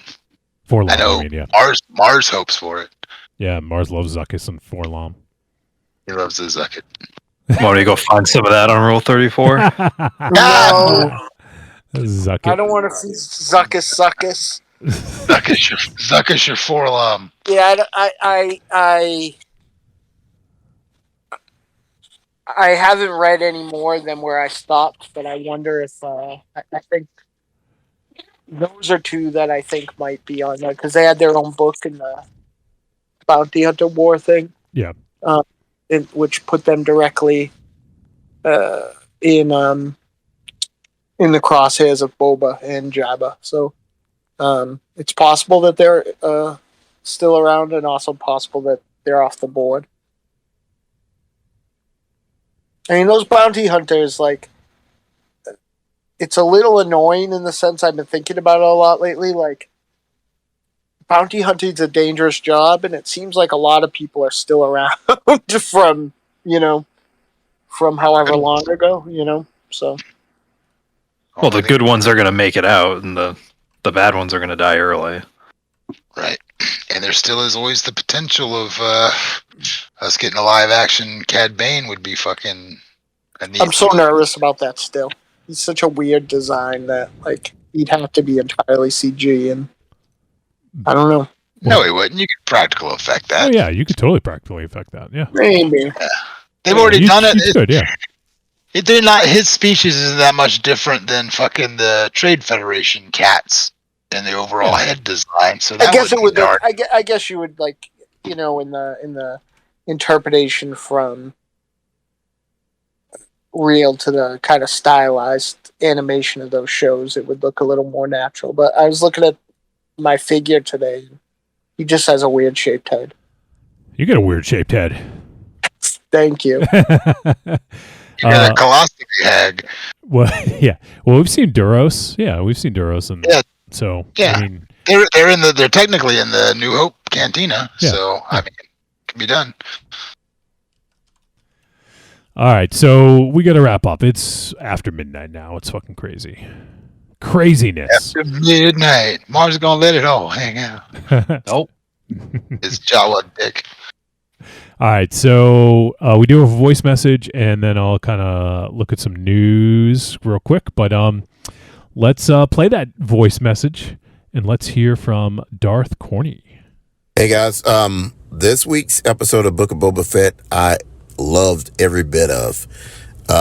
First off, the N1 Naboo fighter might be one of my favorite ship designs in Star Wars, and I love that Din Djarin has a modified version of that ship. It was nice seeing them. It's kind of like having his first car to me. It kind of, because he's part of doing a rebuild of the, modifications on the ship. But to me, this ship is a little bit more him than the Razor Crest, and I'm can't wait to find out what he names it. Also, whenever we saw past Vizsla with, discovering that Din had the Darksaber, I just knew it was a matter of time before he challenged him, because those Vizslas are crazy about the Darksaber. I think it's interesting with the Armorer and the prophecy that she kind of made about the Mythosaur will rise again. I guess that's hinting at Boba Fett. But overall, I love this episode. You'll all have a good one. Darth Corney out. Oh yeah, with the Armorer, did she kind of tell Din Djarin to purify herself in the waters of Lake Minnetonka in this episode? You'll have a good one. Rocky, go fuck yourself. Holy shit. He wins the fucking Prince reference, Yeah, man. that's a fucking pull. That's Nice. that's amazing. That's awesome. Yeah. But he brings up a good point. I thought that too when she talked about the prophecy of the Mythosaur rising and shit like that. I was like, this is the Book of Boba, and his signet is the Mythosaur. So fucking. Oh, that's a good point. Yeah, I didn't actually really kind of make that connection, but that's good. So it does actually tie in if that mythology is his rise to redemption, which is what I've kind of been saying since they brought him back in, that might be a path. Imagine, okay, that actually just kind of jarred a thought loose. Imagine Din if, Djarin. didn't jar a thought You loose. really knocked something loose there, Tiger. What if Boba realizes that, like, Tatooine is kind of a lost cause, and maybe he fights Din for the fucking Darksaber, so he can rule with respect to his own people. Yeah, I mean, They're not it'd his be a people. huge redemption story. They're not his own people, but they could be. Yeah. I mean, it's not, as we're learning in this, it's not, family. It's the ones who take you in and treat you with respect, Right. Yeah. Right. Could be interesting. So that's actually a good call. More importantly, I didn't hear who Corny told to go fuck himself. Oh, Rocky, of course. All right. Yeah, well, that's fair. So, What did Rocky do? Sorry, I was distracted by my dogs. What? oh, Corny told you to go fuck yourself. What? With his fucking hairy ass Jawa dick, I'm in. What? That's kind of racist. How is that racist? He's got an ass dick. Ass dick. So it's- Does poo come out of your dick? Wow. I've never been that backed up. Yet. You gotta be careful when doing the butt stuff. You can get things clogged in your reedy. Oh, Oh God. my god. God, Judge would gladly say, Don't die. I was going to make another comment about something Corny said, but I don't remember now. yeah, let's go. Jub. Jub? Mm-hmm. What's He's Jub got Jub? Luca, Duca. Well, speaking of, in an interview, I don't know if he was just kidding or if he let something slip. But he was, Tamora Morrison was doing a interview with BuzzFeed, and they're giving a series of questions, and so the question was, in this case, was they were given a series of questions to see which Star Wars villain they are most like. One of them included a picture of an Ewok, and when looking at it, Tamora Morrison said the following: "I like these Ewoks. They were great to work with. They were funny. They were funny." What does he mean? I think he's racist and can't tell the difference between an Ewok and a Jawa. Well, Pelly can tell the difference. Kelly can tell the difference. Only if they're stripped naked. Oh, no, I think she can tell by taste. Oh, God. So Hey man, did maybe he they're let- gonna do a flashback in the Ahsoka show, and he's already shot it, where they do the flashback to the Battle of Endor, where we actually get to see him as part of the crew. Well, maybe Rex stayed behind on Endor, right? And now he's fucking the Ewoks. That's possible. Jesus And him and Christ. Kelly hook up, and it's a love story. Why? Like, because you like Jawas, I like Ewoks. They're not Oh so my different. god. Why? Why'd you have to bring this up? Well, because it's news. It's newsworthy. Rex is like, I fought 3 fucking wars, and whatever fucking gets me off. And it's these little teddy bears. God damn it. Jub. Uh, He's got a chub for the yub nub. So, anyways, Mars, this is for you. Mary Elizabeth Winstead joins the cast of Ahsoka. He must have passed out at that news. The fuck? She's seething with rage. Yeah. She's dead to me. What? She's playing Obi-Wan's underpants. Huh? Because she's... Is she Obi-Wan's or she Ewan McGregor's personal fluffer on set? Oh my god. Oh my god, you got use like the you got bit by a Force. Rocky. Use the Force. Pull the semen out of me with your Oh my mind. god. Oh So, my god. anyways, And then let me watch that Jawa punch you in the face. she is in an unknown role. So we don't know anything about it, but she's been cast. I'm ignoring Rocky completely. The Book of Boba I Fett feel like soundtrack is available for chapters 1 through 4 if you guys want to listen to them. I feel like she's too God. she's not old by any stretch of imagination, but I feel like she's too old to have been anybody from Rebels. Well, my guess is she's a new character. If fucking I'm laughing telling at? you this right now, if Mary Elizabeth Winstead is in Mandalorian armor, I'm not even gonna be able to fucking handle it. You said you don't like her anymore. Well, still, I'm only a human man. Human man. Are you though? I think that's fucking stretching things. And will stretch things. Anywho, She's the cum dumpster in fucking Oh Pelly's. my god. Pelly's fucking back storage I space. was trying to. You corrupted what I was trying to say. I found it offensive and morally wrong what you were saying about Pelly Cream. Just that she, like just because I've had sex with one homeless man With doesn't Jawas. mean that I've had sex with dozens of homeless men. Like, When you jerk off, you're having sex with a homeless man. He is He is a hobosexual. I was about to say. Anytime your dick's in your hand, you're fucking a hobo. Jesus Christ. Franks and beans and barrel fires. Uh, Eggs and beans and barrel fires. Oh my god, that's an album title if I ever fucking heard one. Oh shit. Franks and beans and barrel fires. he was sweet. He asked me to carry his. He was sweet. He asked me to carry his. I can see a slow. I see a slow motion sex scene with fucking Mars and like two hobos while they're playing the Ghost of Tom See, you're Jones. doing it again. You're doing it again. Just because it was one hobo, if you will. I'm doesn't amping it mean up for that it's production like value. A hobo, like, fucking train. It's the worst. I'm gonna call that movie Hobo Cock. Uh, Oh god I damn don't it. know. yeah, Will you please hold my bindle? You're my Please hold my bindle. Oh man, I'm trying, Alberto. I'm trying.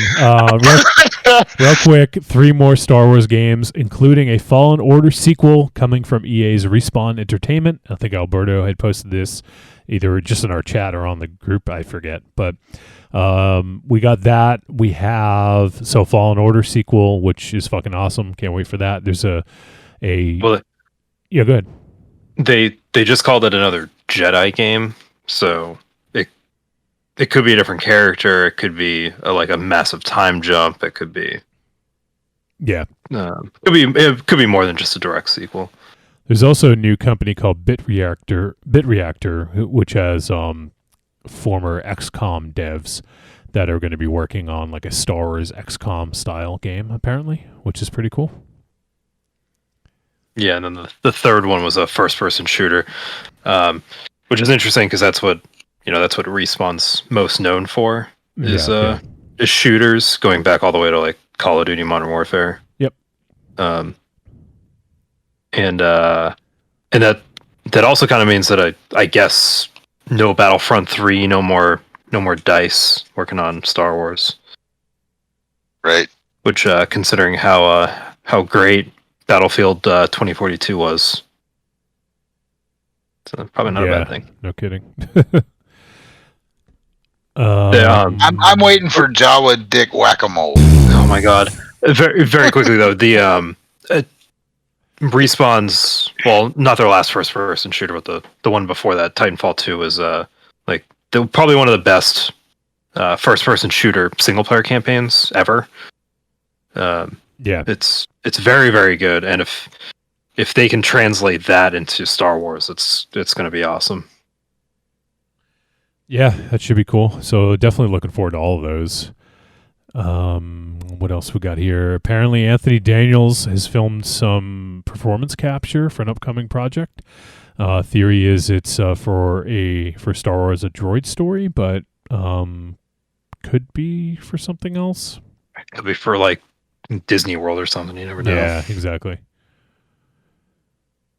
Also, Lucasfilm has extended its deal with Hasbro for Star Wars, and also announced plans for Indiana Jones toys.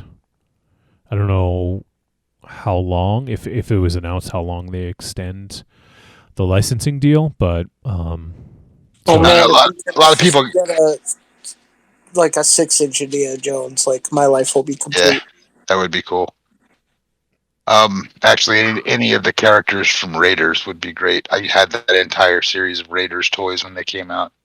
But Hasbro, ever since the last announcement they made for their release, they had nothing of interest to anybody. Like, all the Black Series places I followed was literally like nothing came out, was announced that had anybody excited. Now we're getting all these cool characters in Book of Boba Fett, and everybody's like, why don't you announce a Danny Trejo fucking thing, get people excited? So Indiana Jones might be something to charge it up, but Hasbro has really managed to drop the ball in the last couple of announcements of things. So I really hope that with this influx of new properties they can use with Indiana Jones and other stuff, that maybe they'll get back on track with some shit. One thing that's interesting is, though I've heard rumors that it's, I don't know, 2 or 3 years before it comes out, a very lateral move, and they're moving to an image imprint. IDW has lost the G.I. Joe and Transformers IPs, so I feel like with them being Hasbro products, it only makes sense for them to be moving back to Marvel, but we'll see. I tell you, I'm not the world's hugest G.I. Joe fan by any stretch, but if Hasbro did a Black Series version of, like, say, Storm Shadow or Zartan, you might. I own those. They exist. A Black Series? Yeah, they're called G.I. Joe Classified. By Hasbro? Yep. Really? Yeah, There's a Zartan? Yeah, it's not that great. Zartan's not my favorite, but interesting. they came out with, in fact, today, they were sold out before I even got there. They had a bunch of alley rifles. We got a set of alley rifles. But I have a Zartan, a Snake Eyes, a Scarlet, a couple others. There's only about 20 so far. Is Baroness anatomically correct? I don't know that. I don't think there is a Baroness. Well, there's a Baroness. They came out. One series was the Snake Eyes movie. So there's a Baroness from that. The thing is, I don't know much about G.I. Joe, but you had me at a character that was like fucking gothic, dangerous librarian. I was in.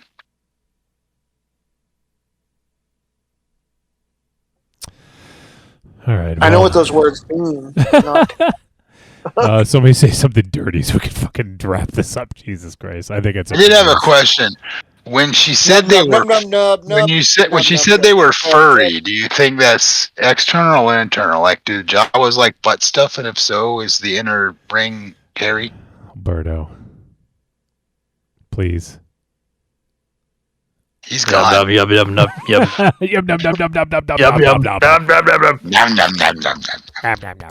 All right. Well, I that's. can't believe how much Jawa O-ring we talked about. Yeah, that's. If you would, dude, if you would have told me Disney would have give us fucking interspecies erotica, I would have called you crazy. But we literally have somebody fucking Jawas in Star Wars. Of course, they have interspecies erotica. They have dogs that walk like humans and dogs that walk like dogs. All right, that's it. If you guys want to call and leave your thoughts on episode 6, feel free to do it. Send it to forceinsensitive@gmail.com. That's it. Hope you enjoyed. Bye. Say bye, everyone. Jawa tape. Dude, it's not weird that they fucking talked about somebody fucking Jawas. You guys don't find it really weird that fucking happened? I find it weird how much you're obsessing over it.